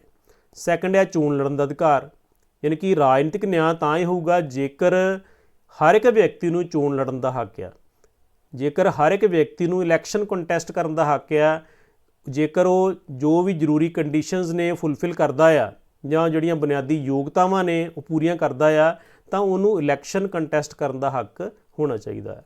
ਤੀਜੀ ਗੱਲ ਕੀਤੀ ਸਰਵਜਨਕ ਅਹੁਦੇ ਪ੍ਰਾਪਤ ਕਰਨ ਦਾ ਅਧਿਕਾਰ, ਯਾਨੀ ਕਿ ਜਿਹੜੇ ਸਰਵਜਨਕ ਅਹੁਦੇ ਨੇ, ਜਿਹੜੇ ਪਬਲਿਕ ਆਫਿਸਿਸ ਆ, ਹਰ ਇੱਕ ਵਿਅਕਤੀ ਜਿਹੜਾ ਆ ਉਹਨਾਂ ਅਹੁਦਿਆਂ ਨੂੰ ਪ੍ਰਾਪਤ ਕਰਨ ਦਾ ਅਧਿਕਾਰ ਰੱਖਦਾ ਆ, ਜੇਕਰ ਉਹ ਉਸ ਅਹੁਦੇ ਨਾਲ ਜੁੜੀਆਂ ਯੋਗਤਾਵਾਂ ਜਿਹੜੀਆਂ ਨੇ ਉਹ ਪੂਰੀਆਂ ਕਰਦਾ ਆ ਤਾਂ ਉਹ ਕਿਸੇ ਵੀ ਅਹੁਦੇ ਵਾਸਤੇ ਕੰਪੀਟ ਕਰ ਸਕਦਾ ਆ, ਉਹਦੇ ਵਾਸਤੇ ਕੰਪੀਟੀਸ਼ਨ ਕਰ ਸਕਦਾ ਆ। ਸੋ ਇਸ ਕਰਕੇ ਹਰ ਇੱਕ ਵਿਅਕਤੀ ਨੂੰ ਸਰਵਜਨਕ ਅਹੁਦੇ ਪ੍ਰਾਪਤ ਕਰਨ ਦਾ ਜਿਹੜਾ ਅਧਿਕਾਰ ਆ ਉਹ ਦਿੱਤਾ ਜਾਣਾ ਚਾਹੀਦਾ ਹੈ। ਫਿਰ ਸਰਕਾਰ ਦੀ ਆਲੋਚਨਾ ਕਰਨ ਦਾ ਅਧਿਕਾਰ, ਯਾਨੀ ਕਿ ਰਾਜਨੀਤਿਕ ਨਿਆਂ ਤਾਂ ਹੀ ਪ੍ਰਾਪਤ ਹੈ ਜੇਕਰ ਅਸੀਂ ਸਰਕਾਰ ਦੀ ਆਲੋਚਨਾ ਕਰ ਸਕਦੇ ਹਾਂ। ਜੇਕਰ ਸਾਨੂੰ ਲੱਗਦਾ ਆ ਕਿ ਸਰਕਾਰ ਜਿਹੜੀ ਆ ਸਹੀ ਤਰੀਕੇ ਨਾਲ ਕੰਮ ਨਹੀਂ ਕਰ ਰਹੀ ਜਾਂ ਲੋਕਾਂ ਦੇ ਭਲਾਈ ਲਈ ਕੰਮ ਨਹੀਂ ਕਰ ਰਹੀ ਜਾਂ ਲੋਕਾਂ ਦੇ ਹਿੱਤਾਂ ਦੇ ਵਿਰੁੱਧ ਜਾ ਕੇ ਕੰਮ ਕਰ ਰਹੀ ਹੈ, ਤੇ ਲੋਕ ਸਰਕਾਰ ਦੀ ਆਲੋਚਨਾ ਕਰ ਸਕਦੇ ਹੋਣ, ਸਰਕਾਰ ਨੂੰ ਕ੍ਰਿਟਿਸਾਈਜ਼ ਕਰ ਸਕਦੇ ਹੋਣ। ਨੈਕਸਟ ਹੈ ਰਾਜਨੀਤਿਕ ਦਲਾਂ ਦੇ ਨਿਰਮਾਣ ਦਾ ਅਧਿਕਾਰ, ਯਾਨੀ ਕਿ ਹਰ ਇੱਕ ਵਿਅਕਤੀ ਨੂੰ ਰਾਜਨੀਤਿਕ ਦਲ ਬਣਾਉਣ ਦਾ ਅਧਿਕਾਰ ਆ। ਜੇਕਰ ਇਹ ਅਧਿਕਾਰ ਹੈਗਾ ਆ ਤੇ ਇਟ ਮੀਨਸ ਕਿ ਉਹਨੂੰ ਰਾਜਨੀਤਿਕ ਨਿਆਂ ਪ੍ਰਾਪਤ ਆ। ਸੋ ਕਿਸੇ ਵੀ ਵਿਅਕਤੀ ਨੂੰ ਪੋਲੀਟੀਕਲ ਪਾਰਟੀ ਬਣਾਉਣ ਦਾ ਅਧਿਕਾਰ ਹੋਣਾ ਚਾਹੀਦਾ ਆ। ਜਿੱਦਾਂ ਕਿ ਆਪਾਂ ਦੇਖਿਆ ਕਿ ਇੰਡੀਆ ਦੇ ਵਿੱਚ 2012 ਦੇ ਵਿੱਚ ਆਮ ਆਦਮੀ ਪਾਰਟੀ ਹੋਂਦ ਵਿੱਚ ਆਈ, ਬਾਅਦ ਵਿੱਚ ਦਿੱਲੀ ਦੇ ਵਿੱਚ ਸਰਕਾਰ ਬਣੀ, ਫਿਰ ਪੰਜਾਬ ਦੇ ਵਿੱਚ ਸਰਕਾਰ ਬਣੀ। ਸੋ ਇਸ ਤਰ੍ਹਾਂ ਕੋਈ ਵੀ ਵਿਅਕਤੀ ਜਾਂ ਵਿਅਕਤੀਆਂ ਦਾ ਸਮੂਹ ਜਿਹੜਾ ਆ ਉਹਨਾਂ ਨੂੰ ਨਵੀਂ ਪਾਰਟੀ ਬਣਾਉਣ ਦਾ ਅਧਿਕਾਰ ਜਿਹੜਾ ਆ ਉਹ ਮਿਲਣਾ ਚਾਹੀਦਾ ਆ, ਤੇ ਤਾਂ ਹੀ ਅਸੀਂ ਕਹਿ ਸਕਦੇ ਹਾਂ ਕਿ ਉਹਨਾਂ ਨੂੰ ਰਾਜਨੀਤਿਕ ਨਿਆਂ ਪ੍ਰਾਪਤ ਹੈ। ਫਿਰ ਇਹਦੇ ਵਿੱਚ ਰੋਸ ਪ੍ਰਗਟ ਕਰਨ ਦਾ ਅਧਿਕਾਰ ਹੁੰਦਾ ਆ ਕਿ ਲੋਕਾਂ ਨੂੰ ਆਪਣੀਆਂ ਜਿਹੜੀਆਂ ਜੇਕਰ ਉਹਨਾਂ ਦੀ ਡਿਮਾਂਡਸ ਜਿਹੜੀਆਂ ਨੇ ਫੁੱਲਫਿਲ ਨਹੀਂ ਹੁੰਦੀਆਂ, ਉਹਨਾਂ ਦੀਆਂ ਮੰਗਾਂ ਪੂਰੀਆਂ ਨਹੀਂ ਹੁੰਦੀਆਂ, ਤਾਂ ਉਹ ਸਰਕਾਰ ਦੇ ਖਿਲਾਫ ਰੋਸ ਪ੍ਰਗਟ ਕਰ ਸਕਦੇ ਹੋਣ।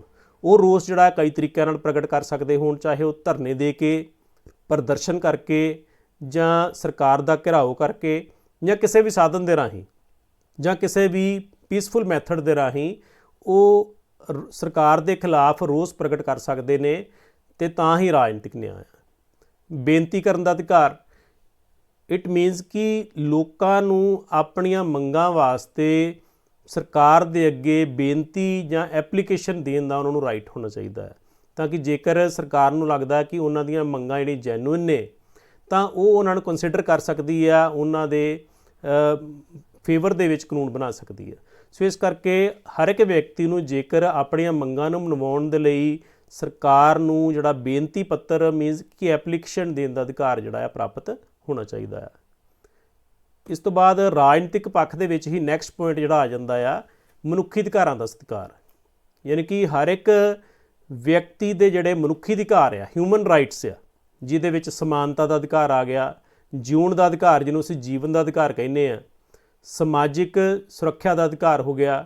ਸੋ ਇਹ ਅਧਿਕਾਰ ਜਿਹੜੇ ਨੇ ਇਹ ਵਿਅਕਤੀ ਨੂੰ ਐਜ਼ ਅ ਹਿਊਮਨ ਬੀਇੰਗ ਪ੍ਰਾਪਤ ਹੋਣੇ ਚਾਹੀਦੇ ਆ, because he is a human, ਕਿਉਂਕਿ ਉਹ ਮਨੁੱਖ ਆ। ਸੋ ਮਨੁੱਖ ਹੋਣ ਦੇ ਨਾਤੇ ਜਿਹੜਾ ਆ ਉਹਦੇ ਕੁਝ ਬੇਸਿਕ ਰਾਈਟਸ ਬਣਦੇ ਨੇ ਜਿਹੜੇ ਕਿ ਉਹਨੂੰ ਮਿਲਣੇ ਚਾਹੀਦੇ ਆ। ਸੋ ਮਨੁੱਖੀ ਅਧਿਕਾਰਾਂ ਦਾ ਸਤਿਕਾਰ ਜਿਹੜਾ ਆ ਜੇਕਰ ਹੈਗਾ ਆ ਤੇ ਸਰਕਾਰ ਜਿਹੜੀ ਆ ਉਹ ਲੋਕਾਂ ਨੂੰ ਬੇਸਿਕ ਜਿਹੜੇ ਹਿਊਮਨ ਰਾਈਟਸ ਪ੍ਰੋਵਾਈਡ ਕਰ ਰਹੀ ਹੈ, ਤਾਂ ਹੀ ਰਾਜਨੀਤਿਕ ਨਿਆਂ ਹੈ। ਘੱਟ ਗਿਣਤੀਆਂ ਦੇ ਹਿੱਤਾਂ ਦੀ ਰਾਖੀ ਮੀਨਸ ਕਿ ਜਿਹੜੇ ਲੋਕ ਘੱਟ ਗਿਣਤੀ ਵਿੱਚ ਨੇ ਸਾਡੇ ਦੇਸ਼ ਦੇ ਵਿੱਚ, ਜਿਹੜੇ ਲੋਕ ਘੱਟ ਗਿਣਤੀ 'ਚ, ਚਾਹੇ ਉਹ ਧਰਮ ਦੇ ਆਧਾਰ 'ਤੇ, ਚਾਹੇ ਜਾਤ ਦੇ ਆਧਾਰ 'ਤੇ, ਚਾਹੇ ਭਾਸ਼ਾ ਦੇ ਆਧਾਰ 'ਤੇ। ਹੁਣ ਜੇਕਰ ਅਸੀਂ ਧਰਮ ਦੀ ਗੱਲ ਕਰੀਏ ਤਾਂ ਬਹੁਤ ਸਾਰੇ ਧਰਮ ਜਿਹੜੇ ਆ, ਜਿੱਦਾਂ ਕਿ ਹਿੰਦੂ ਧਰਮ ਜਿਹੜਾ ਮੈਜੋਰਿਟੀ ਦੇ ਵਿੱਚ ਆ, ਬਾਕੀ ਸਿੱਖ ਧਰਮ, ਕ੍ਰਿਸਚਨ, ਮੁਸਲਿਮਸ, ਇਹ ਸਾਰੇ ਘੱਟ ਗਿਣਤੀ 'ਚ ਨੇ। ਇੱਦਾਂ ਹੀ ਬਹੁਤ ਸਾਰੀਆਂ ਭਾਸ਼ਾਵਾਂ ਜਿਹੜੀਆਂ ਨੇ ਘੱਟ ਗਿਣਤੀ 'ਚ ਆਉਂਦੀਆਂ ਨੇ, ਜਿੱਦਾਂ ਕਿ ਪੰਜਾਬੀ ਹੋ ਗਈ, ਉਰਦੂ ਹੋ ਗਈ, ਬੰਗਾਲੀ ਹੋ ਗਈ। ਸੋ ਇਸ ਤਰੀਕੇ ਨਾਲ ਕਿਸੇ ਵੀ ਤਰ੍ਹਾਂ ਦੇ ਲੋਕ ਜਿਹੜੇ ਕਿ ਘੱਟ ਗਿਣਤੀ 'ਚ ਹੈ, ਚਾਹੇ ਉਹ ਧਰਮ ਦੇ ਆਧਾਰ 'ਤੇ, ਚਾਹੇ ਭਾਸ਼ਾ ਦੇ ਆਧਾਰ 'ਤੇ, ਚਾਹੇ ਜਾਤ ਦੇ ਆਧਾਰ 'ਤੇ ਜਾਂ ਕਿਸੇ ਹੋਰ ਆਧਾਰ 'ਤੇ, ਉਹਨਾਂ ਦੇ ਹਿੱਤਾਂ ਦੀ ਰਾਖੀ ਵਾਸਤੇ ਸੰਵਿਧਾਨ ਦੇ ਵਿੱਚ ਜ਼ਰੂਰੀ ਵਿਵਸਥਾਵਾਂ ਹੋਣੀਆਂ ਚਾਹੀਦੀਆਂ ਨੇ, ਤਾਂ ਕਿ ਉਹ ਆਪਣੇ ਆਪ ਨੂੰ ਅਸੁਰੱਖਿਅਤ ਮਹਿਸੂਸ ਨਾ ਕਰਨ ਅਤੇ ਬਹੁ ਗਿਣਤੀ ਜਿਹੜੀ ਹੈ ਉਹ ਉਹਨਾਂ ਨੂੰ ਨਾ ਦਬਾਵੇ। ਸੋ ਇਸ ਕਰਕੇ ਘੱਟ ਗਿਣਤੀਆਂ ਦੇ ਹਿੱਤਾਂ ਦੀ ਰਾਖੀ ਇਹ ਵੀ ਪੋਲੀਟੀਕਲ ਜਸਟਿਸ ਯਾਨੀ ਕਿ ਰਾਜਨੀਤਿਕ ਨਿਆਂ ਦੇ ਵਿੱਚ ਆਉਂਦਾ। ਫਿਰ ਰਾਜ ਸੱਤਾ ਲੋਕਾਂ ਦੀ ਸਹਿਮਤੀ 'ਤੇ ਆਧਾਰਿਤ ਹੋਣੀ ਚਾਹੀਦੀ ਹੈ, ਯਾਨੀ ਕਿ ਰਾਜ ਦੀ ਸੱਤਾ ਮੀਨਸ ਕਿ ਸਰਕਾਰ ਦੀ ਜਿਹੜੀ ਸ਼ਕਤੀ ਹੈ ਉਹ ਲੋਕਾਂ ਦੀ ਸਹਿਮਤੀ 'ਤੇ ਆਧਾਰਿਤ ਹੋਣੀ ਚਾਹੀਦੀ ਹੈ। ਯਾਨੀ ਕਿ ਸਰਕਾਰ ਜਿਹੜੇ ਵੀ ਕਾਨੂੰਨ ਬਣਾਉਂਦੀ ਹੈ ਉਹਦਾ ਆਧਾਰ ਲੋਕਾਂ ਦੀ ਸਹਿਮਤੀ ਹੋਣੀ ਚਾਹੀਦੀ। ਯਾਨੀ ਕਿ ਲੋਕਾਂ ਨੂੰ ਜਿਹੜੇ ਕਾਨੂੰਨ ਐਕਸੈਪਟੇਬਲ ਹੋਣ, ਜਿਹੜੇ ਕਾਨੂੰਨ ਲੋਕਾਂ ਦੀ ਭਲਾਈ ਵਾਸਤੇ ਹੋਣਗੇ, ਉਹੀ ਲੋਕਾਂ ਨੂੰ ਐਕਸੈਪਟੇਬਲ ਹੋਣਗੇ। ਸੋ ਇਸ ਕਰਕੇ ਰਾਜ ਨੂੰ ਉਹ ਕਾਨੂੰਨ ਬਣਾਉਣੇ ਚਾਹੀਦੇ ਹੈ ਜਿਹਦੇ ਪਿੱਛੇ ਲੋਕਾਂ ਦੀ ਸਹਿਮਤੀ ਹੈ। ਯਾਨੀ ਕਿ ਉਹ ਕਾਨੂੰਨ ਜਿਹੜੇ ਕਿ ਐਥੀਕਲੀ ਸਹੀ ਨੇ, ਮੋਰਲੀ ਠੀਕ ਨੇ, ਉਹ ਕਾਨੂੰਨ ਜਿਹੜੇ ਲੋਕਾਂ ਨੂੰ ਐਕਸੈਪਟੇਬਲ ਹੋਣਗੇ ਅਤੇ ਇੱਦਾਂ ਦੇ ਕਾਨੂੰਨ ਹੀ ਬਣਾਏ ਜਾਣੇ ਚਾਹੀਦੇ ਨੇ। ਲੋਕਤੰਤਰੀ ਪ੍ਰਣਾਲੀ ਮੀਨਸ ਕਿ ਸ਼ਾਸਨ ਪ੍ਰਣਾਲੀ ਜਿਹੜੀ ਲੋਕਤੰਤਰੀ ਹੋਣੀ ਚਾਹੀਦੀ ਹੈ। ਜੇ ਲੋਕਤੰਤਰੀ ਪ੍ਰਣਾਲੀ ਹੋਏਗੀ, ਸਰਕਾਰ ਲੋਕਾਂ ਦੁਆਰਾ ਚੁਣੀ ਜਾਏਗੀ ਅਤੇ ਲੋਕਾਂ ਨੂੰ ਕਈ ਤਰ੍ਹਾਂ ਦੇ ਅਧਿਕਾਰ ਪ੍ਰਾਪਤ ਹੋਣਗੇ ਅਤੇ ਫਿਰ ਹੀ ਆਪਾਂ ਕਹਿ ਸਕਦੇ ਹਾਂ ਕਿ ਰਾਜਨੀਤਿਕ ਨਿਆਂ ਹੈਗਾ। ਫੋਰ ਐਗਜ਼ਾਮਪਲ ਜਿੱਦਾਂ ਕਈ ਮੁਲਕਾਂ ਦੇ ਵਿੱਚ ਸਾਮਵਾਦੀ ਸ਼ਾਸਨ ਪ੍ਰਣਾਲੀ ਹੈ, ਜਿੱਦਾਂ ਚਾਈਨਾ ਵਿੱਚ ਹੋ ਗਿਆ, ਉੱਥੇ ਕੀ ਹੈ ਕਿ ਲੋਕਾਂ ਨੂੰ ਹਰ ਤਰ੍ਹਾਂ ਦੇ ਅਧਿਕਾਰ ਪ੍ਰਾਪਤ ਨਹੀਂ ਹੈਗੇ।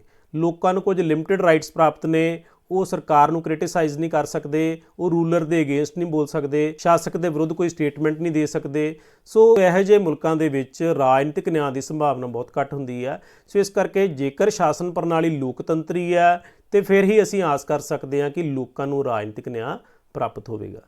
ਫਿਰ ਨਿਯਮਿਤ ਚੋਣਾਂ, ਉਹੀ ਗੱਲ ਕਿ ਜੇਕਰ ਲੋਕਤੰਤਰ ਆ ਤੇ ਫਿਰ ਹੀ ਨਿਯਮਿਤ ਚੋਣਾਂ ਹੋਣਗੀਆਂ। ਜੇਕਰ ਤਾਨਾਸ਼ਾਹੀ ਆ ਤੇ ਉਹਦੇ ਵਿੱਚ ਚੋਣਾਂ ਨਾਂ ਦੀ ਕੋਈ ਚੀਜ਼ ਨਹੀਂ ਹੁੰਦੀ। ਜਦੋਂ ਤੱਕ ਉਹ ਰੂਲਰ ਰੂਲ ਕਰ ਸਕਦਾ ਆ ਤਾਨਾਸ਼ਾਹੀ ਦੇ ਵਿੱਚ ਪਾਵਰ ਦੇ ਜ਼ਰੀਏ ਜਾਂ ਫੋਰਸ ਦੇ ਜ਼ਰੀਏ, ਤਾਂ ਉਹ ਰੂਲ ਕਰਦਾ ਆ।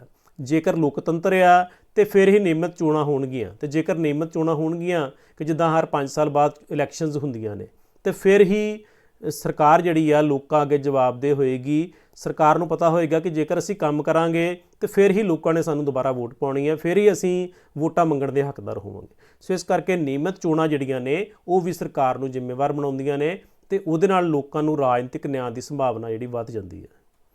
ਸਮਾਜਿਕ ਨਿਆਂ ਦੇ ਵਿੱਚ ਪਹਿਲਾ ਪੁਆਇੰਟ ਹੈ ਕਾਨੂੰਨ ਸਾਹਮਣੇ ਸਮਾਨਤਾ।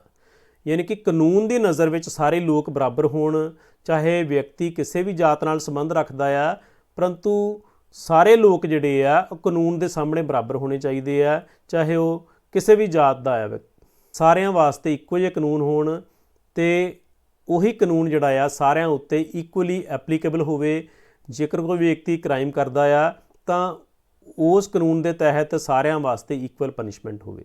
ਸੋ ਨਿਆਂ ਦਾ ਸਮਾਜਿਕ ਪੱਖ ਯਾਨੀ ਕਿ ਸਮਾਜਿਕ ਨਿਆਂ ਜਿਹੜਾ ਆ ਉਹ ਇਹ ਡਿਮਾਂਡ ਕਰਦਾ ਆ ਕਿ ਕਾਨੂੰਨ ਦੇ ਸਾਹਮਣੇ ਸਾਰੇ ਲੋਕ ਜਿਹੜੇ ਆ ਉਹ ਬਰਾਬਰ ਸਮਝੇ ਜਾਂਦੇ ਹੋਣ, ਸਾਰਿਆਂ ਨੂੰ ਕਾਨੂੰਨ ਦੀ ਬਰਾਬਰ ਸੁਰੱਖਿਆ ਪ੍ਰਾਪਤ ਹੋਵੇ।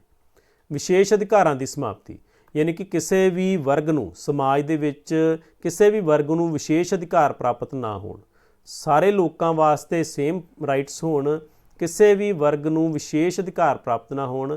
ਇੱਦਾਂ ਨਾ ਹੋਵੇ ਕਿ ਸਮਾਜ ਦੇ ਇੱਕ ਵਰਗ ਨੂੰ ਇਹ ਵਾਲੇ ਅਧਿਕਾਰ ਪ੍ਰਾਪਤ ਆ, ਸਮਾਜ ਦੇ ਦੂਜੇ ਵਰਗ ਨੂੰ ਅਲੱਗ ਤਰ੍ਹਾਂ ਦੇ ਅਧਿਕਾਰ ਪ੍ਰਾਪਤ ਨੇ। ਸੋ ਇੱਦਾਂ ਦੀ ਚੀਜ਼ ਨਹੀਂ ਹੋਣੀ ਚਾਹੀਦੀ।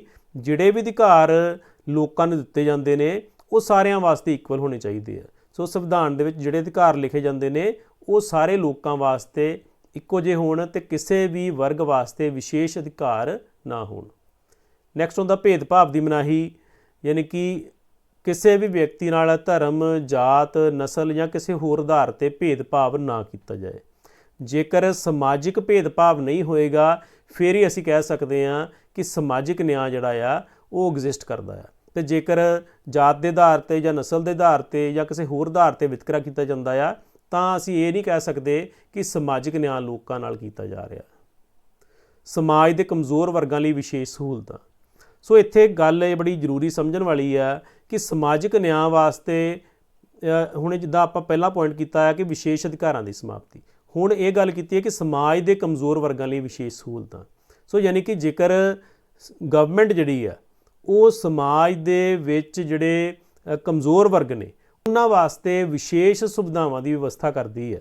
ਜਿੱਦਾਂ ਕਿ ਸਾਡੇ ਸੰਵਿਧਾਨ ਦੇ ਵਿੱਚ ਵੀ ਜਿਹੜੇ ਸ਼ਡਿਊਲਡ ਕਾਸਟ, ਸ਼ਡਿਊਲਡ ਟਰਾਈਬਸ, ਉਹਨਾਂ ਵਾਸਤੇ ਵੱਖ-ਵੱਖ ਅਹੁਦਿਆਂ ਵਾਸਤੇ ਰਾਖਵੇਂ ਕਰਨ ਦੀ ਵਿਵਸਥਾ ਆ।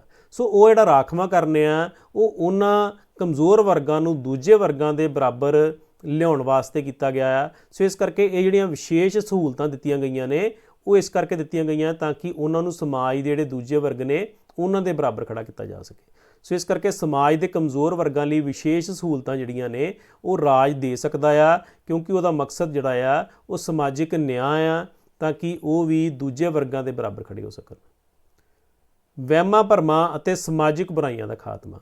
ਸੋ ਸਮਾਜਿਕ ਨਿਆਂ ਡਿਮਾਂਡ ਕਰਦਾ ਆ ਕਿ ਲੋਕ ਜਿਹੜੇ ਨੇ ਵਹਿਮਾਂ ਭਰਮਾਂ ਵਿੱਚ ਨਾ ਫਸਣ ਅਤੇ ਲੌਜਿਕ ਦੇ ਆਧਾਰ ਤੇ ਫੈਸਲਾ ਕਰਨ, ਤਰਕ ਦੇ ਆਧਾਰ ਤੇ ਆਪਣੇ ਫੈਸਲੇ ਲੈਣ, ਤੇ ਸਮਾਜਿਕ ਬੁਰਾਈਆਂ ਜਿਹੜੀਆਂ ਨੇ ਉਹਨਾਂ ਦਾ ਖਾਤਮਾ ਹੋਣਾ ਚਾਹੀਦਾ ਆ। ਜਿੱਦਾਂ ਕਿ ਪੁਰਾਣੇ ਸਮੇਂ ਦੇ ਵਿੱਚ ਆਪਾਂ ਦੇਖਦੇ ਹਾਂ ਦਹੇਜ ਪ੍ਰਥਾ, ਸਤੀ ਪ੍ਰਥਾ, ਬਲੀ ਪ੍ਰਥਾ, ਬਹੁਤ ਸਾਰੀਆਂ ਪ੍ਰਥਾਵਾਂ ਜਿਹੜੀਆਂ ਪ੍ਰਚਲਿਤ ਸੀ, ਪਰ ਅੱਜ ਦੇ ਸਮੇਂ ਤੇ ਉਹ ਸਾਰੀਆਂ ਸਮਾਜਿਕ ਬੁਰਾਈਆਂ ਨੂੰ ਖਤਮ ਕੀਤਾ ਗਿਆ ਆ ਤੇ ਸਮਾਜ ਦੇ ਵਿੱਚ ਜਿਹੜੇ ਵਹਿਮ ਭਰਮ ਸੀਗੇ ਉਹਨਾਂ ਨੂੰ ਵੀ ਖਤਮ ਕੀਤਾ ਗਿਆ ਹੈ।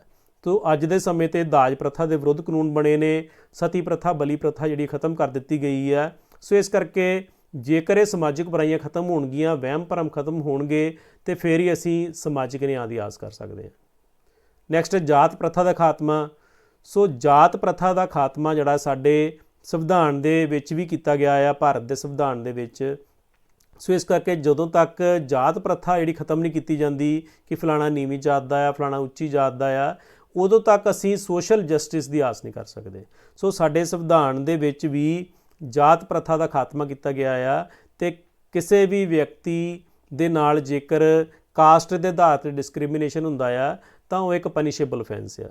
ਸੋ ਇਸ ਕਰਕੇ ਛੂਤ ਛਾਤ ਦੇ ਖਾਤਮੇ ਦੀ ਵੀ ਗੱਲ ਸਾਡੇ ਸੰਵਿਧਾਨ ਦੇ ਮੌਲਿਕ ਅਧਿਕਾਰਾਂ ਦੇ ਵਿੱਚ ਕੀਤੀ ਗਈ ਹੈ। ਸਮਾਜਿਕ ਨਿਆਂ ਦੇ ਵਿੱਚ ਨੈਕਸਟ ਪੁਆਇੰਟ ਆ ਜਾਂਦਾ ਧਨ ਦੀ ਨਿਆਂਪੂਰਨ ਵੰਡ। ਸੋ ਦੇਖੋ ਸਮਾਜਿਕ ਅਨਿਆਂ ਜਿਹੜਾ ਆ ਉਹਦਾ ਇੱਕ ਮੁੱਖ ਕਾਰਨ ਜਿਹੜਾ ਆ ਉਹ ਧਨ ਦੀ ਨਿਆਂਪੂਰਨ ਵੰਡ ਆ। ਜੇਕਰ ਪੈਸੇ ਦੀ ਕਾਣੀ ਵੰਡ ਹੋਏਗੀ, ਧਨ ਦੀ ਨਿਆਂਪੂਰਨ ਵੰਡ ਨਹੀਂ ਹੋਏਗੀ, ਤੇ ਉਹ ਵੀ ਸਮਾਜਿਕ ਅਨਿਆਂ ਦਾ ਇੱਕ ਵੱਡਾ ਕਾਰਨ ਬਣਦਾ ਹੈ। ਸੋ ਇਸ ਕਰਕੇ ਸਮਾਜਿਕ ਨਿਆਂ ਵਾਸਤੇ ਜ਼ਰੂਰੀ ਹੈ ਕਿ ਧਨ ਦੀ ਵੰਡ ਨਿਆਂਪੂਰਨ ਹੋਵੇ, ਅਮੀਰ ਗਰੀਬ ਦੇ ਵਿੱਚ ਅੰਤਰ ਘੱਟ ਹੋਵੇ, ਸਾਰਿਆਂ ਦੀਆਂ ਬੁਨਿਆਦੀ ਲੋੜਾਂ ਪੂਰੀਆਂ ਹੋਣ, ਤਾਂ ਉਹ ਵੀ ਸਮਾਜਿਕ ਨਿਆਂ ਵੱਲ ਇੱਕ ਅਗਲਾ ਕਦਮ ਹੋਏਗਾ। ਫਿਰ ਹੈ ਲੋਕਤੰਤਰੀ ਪ੍ਰਣਾਲੀ।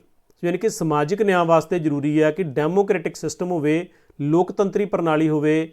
ਜੇਕਰ ਲੋਕਤੰਤਰੀ ਪ੍ਰਣਾਲੀ ਹੋਊਗੀ ਤਾਂ ਲੋਕ ਆਪਣੇ ਮਨਪਸੰਦ ਦੀ ਸਰਕਾਰ ਚੁਣ ਸਕਦੇ ਆ, ਤੇ ਉਸ ਸਰਕਾਰ ਦੇ ਵਿੱਚ ਵੱਖ-ਵੱਖ ਧਰਮਾਂ ਜਾਂ ਵੱਖ-ਵੱਖ ਜਾਤਾਂ ਜਾਂ ਵੱਖ-ਵੱਖ ਨਸਲਾਂ ਦੇ ਜਿਹੜੇ ਸਾਡੇ ਪ੍ਰਤੀਨਿਧ ਆ ਮੰਤਰੀ ਮੰਡਲ ਦੇ ਵਿੱਚ ਉਹਨਾਂ ਨੂੰ ਥਾਂ ਮਿਲ ਸਕਦੀ ਆ। ਸੋ ਇਸ ਕਰਕੇ ਫਿਰ ਉਹਨਾਂ ਤੋਂ ਆਸ ਕੀਤੀ ਜਾ ਸਕਦੀ ਆ ਕਿ ਉਹ ਆਪਣੇ ਕਾਸਟ ਨਾਲ ਜਿਹੜੇ ਜੁੜੇ ਲੋਕ ਨੇ ਉਹਨਾਂ ਦੀ ਵੈਲਫੇਅਰ ਵਾਸਤੇ ਕੰਮ ਕਰਨਗੇ। ਸੋ ਇਸ ਕਰਕੇ ਲੋਕਤੰਤਰੀ ਪ੍ਰਣਾਲੀ ਵੀ ਜਿਹੜੀ ਹੈ ਉਹ ਸਮਾਜਿਕ ਅਨਿਆਂ ਨੂੰ ਖਤਮ ਕਰਨ ਦੇ ਵਿੱਚ ਇੱਕ ਅਹਿਮ ਰੋਲ ਅਦਾ ਕਰ ਸਕਦੀ ਹੈ। ਸੁਤੰਤਰਤਾ ਅਤੇ ਸਮਾਜਿਕ ਕੰਟਰੋਲ ਵਿੱਚ ਉਚਿਤ ਸੰਤੁਲਨ। ਸੋ ਇੱਥੇ ਗੱਲ ਕੀਤੀ ਹੈ ਵੀ ਦੇਖੋ ਲੋਕਾਂ ਨੂੰ ਸੁਤੰਤਰਤਾ ਪ੍ਰਾਪਤ ਹੋਣੀ ਚਾਹੀਦੀ ਹੈ, ਲੋਕਾਂ ਨੂੰ ਵੱਖ-ਵੱਖ ਕਿਸਮ ਦੇ ਅਧਿਕਾਰ ਪ੍ਰਾਪਤ ਹੋਣੇ ਚਾਹੀਦੇ ਆ, ਪਰ ਨਾਲ ਦੀ ਨਾਲ ਇਹ ਵੀ ਗੱਲ ਕੀਤੀ ਹੈ ਕਿ ਸਮਾਜਿਕ ਕੰਟਰੋਲ ਵੀ ਹੋਣਾ ਚਾਹੀਦਾ ਹੈ। ਯਾਨੀ ਕਿ ਸੁਤੰਤਰਤਾ ਲੋਕਾਂ ਨੂੰ ਇੰਨੀ ਜ਼ਿਆਦਾ ਪ੍ਰਾਪਤ ਨਹੀਂ ਹੋਣੀ ਚਾਹੀਦੀ ਕਿ ਲੋਕ ਉਸ ਸੁਤੰਤਰਤਾ ਦਾ ਦੁਰਉਪਯੋਗ ਕਰਨ ਤੇ ਦੂਜਿਆਂ ਦੀ ਲਾਈਫ ਦੇ ਵਿੱਚ ਇੰਟਰਫੀਅਰ ਕਰਨ। ਸੋ ਇਸ ਕਰਕੇ ਸੁਤੰਤਰਤਾ ਅਤੇ ਸਮਾਜਿਕ ਕੰਟਰੋਲ ਜਿਹੜਾ ਆ ਉਹਦੇ ਵਿੱਚ ਇੱਕ ਬੈਲੈਂਸ ਹੋਣਾ ਚਾਹੀਦਾ ਆ। ਯਾਨੀ ਕਿ ਨਾ ਤਾਂ ਲੋਕਾਂ ਨੂੰ ਜ਼ਿਆਦਾ ਸੁਤੰਤਰਤਾ ਦਿੱਤੀ ਜਾਵੇ ਤਾਂ ਕਿ ਉਹਦਾ ਦੁਰਉਪਯੋਗ ਕਰ ਸਕਣ, ਤੇ ਨਾ ਹੀ ਇੰਨੀ ਘੱਟ ਸੁਤੰਤਰਤਾ ਹੋਵੇ ਕਿ ਵਿਅਕਤੀ ਦੀ ਸ਼ਖਸੀਅਤ ਦਾ ਵਿਕਾਸ ਰੁਕ ਜਾਵੇ। ਸੋ ਦੋਨਾਂ ਵਿੱਚ ਇੱਕ ਬੈਲੈਂਸ ਹੋਣਾ ਚਾਹੀਦਾ ਆ ਕਿ ਵਿਅਕਤੀ ਨੂੰ ਸੁਤੰਤਰਤਾ ਮਿਲੇ, ਪਰੰਤੂ ਕੁਝ ਪਾਬੰਦੀਆਂ ਦੇ ਵਿੱਚ ਰਹਿ ਕੇ, ਕੁਝ ਰੋਕਾਂ ਦੇ ਵਿੱਚ ਰਹਿ ਕੇ, ਕੁਝ ਲਿਮਿਟਸ ਦੇ ਵਿੱਚ ਰਹਿ ਕੇ ਉਹ ਆਪਣੀ ਸੁਤੰਤਰਤਾ ਦਾ ਪ੍ਰਯੋਗ ਕਰੇ ਅਤੇ ਉਹਦੇ ਨਾਲ ਸੋਸ਼ਲ ਬੈਲੈਂਸ ਜਿਹੜਾ ਹੈ ਇੱਕ ਬਣਿਆ ਰਹੇ। ਫਿਰ ਨੈਕਸਟ ਆ ਜਾਂਦਾ ਸਮਾਜਿਕ ਸੁਰੱਖਿਆ। ਯਾਨੀ ਕਿ ਹਰ ਇੱਕ ਵਿਅਕਤੀ ਜਿਹੜਾ ਆ ਉਹਨੂੰ ਸਮਾਜਿਕ ਸੁਰੱਖਿਆ ਮਿਲਣੀ ਚਾਹੀਦੀ ਹੈ। ਸਮਾਜਿਕ ਸੁਰੱਖਿਆ ਮੀਨਸ ਕਿ ਜੇਕਰ ਕੋਈ ਵਿਅਕਤੀ ਬਿਮਾਰ ਹੋ ਜਾਂਦਾ ਆ, ਕੋਈ ਅੰਗਹੀਨ ਹੋ ਜਾਂਦਾ ਆ, ਕਿਸੇ ਨਾਲ ਕੋਈ ਦੁਰਘਟਨਾ ਵਾਪਰ ਜਾਂਦੀ ਹੈ, ਤਾਂ ਉਸ ਕੇਸ ਦੇ ਵਿੱਚ ਜੇਕਰ ਉਹ ਕੰਮ ਕਰਨ ਦੇ ਲਾਇਕ ਨਹੀਂ ਰਹਿੰਦਾ ਤਾਂ ਉਹਨੂੰ ਕਿਸੇ ਨਾ ਕਿਸੇ ਕਿਸਮ ਦੀ ਸੋਸ਼ਲ ਸਿਕਿਉਰਿਟੀ ਜਿਹੜੀ ਆ ਮਿਲਣੀ ਚਾਹੀਦੀ ਆ, ਤਾਂ ਕਿ ਉਹ ਮਾਣ ਦੇ ਨਾਲ ਆਪਣਾ ਜੀਵਨ ਜਿਉ ਸਕੇ। ਕਿਉਂਕਿ ਵਿਅਕਤੀ ਨੇ 2 ਵਕਤ ਦੀ ਰੋਜ਼ੀ ਰੋਟੀ ਖਾਣੀ ਹੈ, ਉਹਨੂੰ ਤੋਂ ਜੇਕਰ ਉਹ ਕੰਮ ਕਰਨ ਦੇ ਅਸਮਰੱਥ ਹੋ ਗਿਆ, ਹੈਂਡੀਕੈਪ ਹੋ ਗਿਆ, ਉਹ ਕੰਮ ਨਹੀਂ ਕਰ ਸਕਦਾ, ਤਾਂ ਉਹਨੂੰ ਸੋਸ਼ਲ ਸਿਕਿਉਰਿਟੀ ਜਿਹੜੀ ਮਿਲਣੀ ਚਾਹੀਦੀ ਸਮਾਜ ਵੱਲੋਂ, ਉਹਨੂੰ ਫਾਈਨੈਂਸ਼ੀਅਲੀ ਜਿਹੜਾ ਹੈਲਪ ਹੋਣੀ ਚਾਹੀਦੀ ਹੈ ਗਵਰਨਮੈਂਟ ਵੱਲੋਂ। ਸੋ ਸਮਾਜਿਕ ਸੁਰੱਖਿਆ ਜਿਹੜੀ ਹੈ ਇਹ ਵੀ ਸਮਾਜਿਕ ਨਿਆਂ ਵਾਸਤੇ ਜ਼ਰੂਰੀ ਹੈ। ਨੈਕਸਟ ਪੁਆਇੰਟ ਹੈ ਸਮਾਨ ਰਾਜਨੀਤਿਕ ਅਧਿਕਾਰਾਂ ਦੀ ਵਿਵਸਥਾ। ਯਾਨੀ ਕਿ ਬਰਾਬਰ ਰਾਜਨੀਤਿਕ ਅਧਿਕਾਰ ਜਿਹੜੇ ਨੇ ਉਹ ਵੀ ਸਮਾਜਿਕ ਨਿਆਂ ਵੱਲ ਇੱਕ ਨੈਕਸਟ ਕਦਮ ਹੈ। ਜੇਕਰ ਲੋਕਾਂ ਨੂੰ ਬਰਾਬਰ ਰਾਜਨੀਤਿਕ ਅਧਿਕਾਰ ਮਿਲਣਗੇ, ਉਹਨਾਂ ਨੂੰ ਬਰਾਬਰ ਵੋਟ ਪਾਉਣ ਦਾ ਅਧਿਕਾਰ ਮਿਲੂਗਾ, ਬਰਾਬਰ ਚੋਣ ਲੜਨ ਦਾ ਅਧਿਕਾਰ ਮਿਲੂਗਾ, ਤੇ ਸਰਵਜਨਕ ਅਹੁਦੇ ਪ੍ਰਾਪਤ ਕਰਨ ਦਾ ਅਧਿਕਾਰ ਮਿਲੂਗਾ।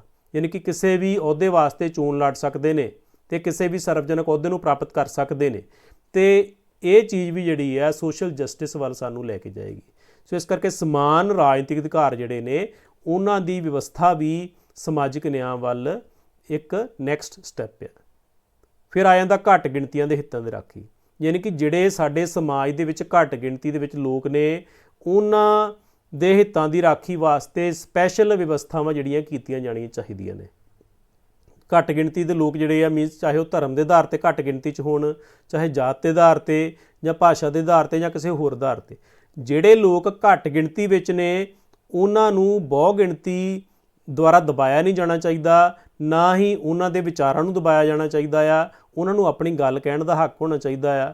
ਸੋ ਇਸ ਕਰਕੇ ਜਿੱਦਾਂ ਸਾਡੇ ਸੰਵਿਧਾਨ ਦੇ ਵਿੱਚ ਵੀ ਘੱਟ ਗਿਣਤੀਆਂ ਦੀ ਰਾਖੀ ਵਾਸਤੇ ਸਪੈਸ਼ਲ ਵਿਵਸਥਾਵਾਂ ਜਿਹੜੀਆਂ ਨੇ ਸਾਡੇ ਸੰਵਿਧਾਨ ਦੀ ਧਾਰਾ 29 ਅਤੇ ਧਾਰਾ 30 ਦੇ ਵਿੱਚ ਜਿਹੜੇ ਮੌਲਿਕ ਅਧਿਕਾਰਾਂ ਦੀ ਗੱਲ ਕੀਤੀ ਗਈ ਹੈ, ਇਹ ਘੱਟ ਗਿਣਤੀਆਂ ਦੇ ਅਧਿਕਾਰਾਂ ਦੀ ਗੱਲ ਕੀਤੀ ਹੈ।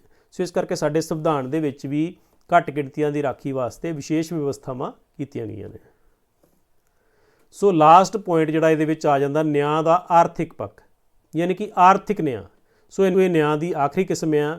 ਸੋ ਇਹ 'ਚ ਪਹਿਲਾ ਪੁਆਇੰਟ ਆ ਜਾਂਦਾ ਕੰਮ ਦਾ ਅਧਿਕਾਰ। ਸੋ ਕੰਮ ਦਾ ਅਧਿਕਾਰ ਜਿਹੜਾ ਇੱਕ ਆਰਥਿਕ ਅਧਿਕਾਰ ਆ। ਕੰਮ ਦਾ ਅਧਿਕਾਰ ਕੀ ਹੈ ਕਿ ਜਦੋਂ ਵਿਅਕਤੀ ਪ੍ਰਚਲਿਤ ਮਜ਼ਦੂਰੀ ਦੀ ਦਰ 'ਤੇ ਕੰਮ ਕਰਨਾ ਚਾਹੁੰਦਾ ਆ, ਪ੍ਰਚਲਿਤ ਮਜ਼ਦੂਰੀ ਦੀ ਦਰ 'ਤੇ ਵਿਅਕਤੀ ਕੰਮ ਕਰਨ ਨੂੰ ਤਿਆਰ ਆ ਅਤੇ ਉਹਨੂੰ ਕੰਮ ਮਿਲੇ, ਯਾਨੀ ਕਿ ਜੇਕਰ ਵਿਅਕਤੀ ਕੰਮ ਕਰਨਾ ਚਾਹੁੰਦਾ ਆ, ਉਹਨੂੰ ਕੰਮ ਮਿਲ ਰਿਹਾ ਆ, ਤਾਂ ਅਸੀਂ ਕਹਿ ਸਕਦੇ ਹਾਂ ਉਹਦੇ ਨਾਲ ਆਰਥਿਕ ਨਿਆਂ ਹੈ। ਅਤੇ ਜੇਕਰ ਵਿਅਕਤੀ ਕੰਮ ਕਰਨਾ ਚਾਹੁੰਦਾ ਆ ਪਰ ਉਹਨੂੰ ਕੰਮ ਨਹੀਂ ਮਿਲਦਾ, ਤਾਂ ਫਿਰ ਉਹ ਸਾਡੇ ਨਾਲ ਆਰਥਿਕ ਨਿਆਂ ਨਹੀਂ ਹੋਵੇਗਾ।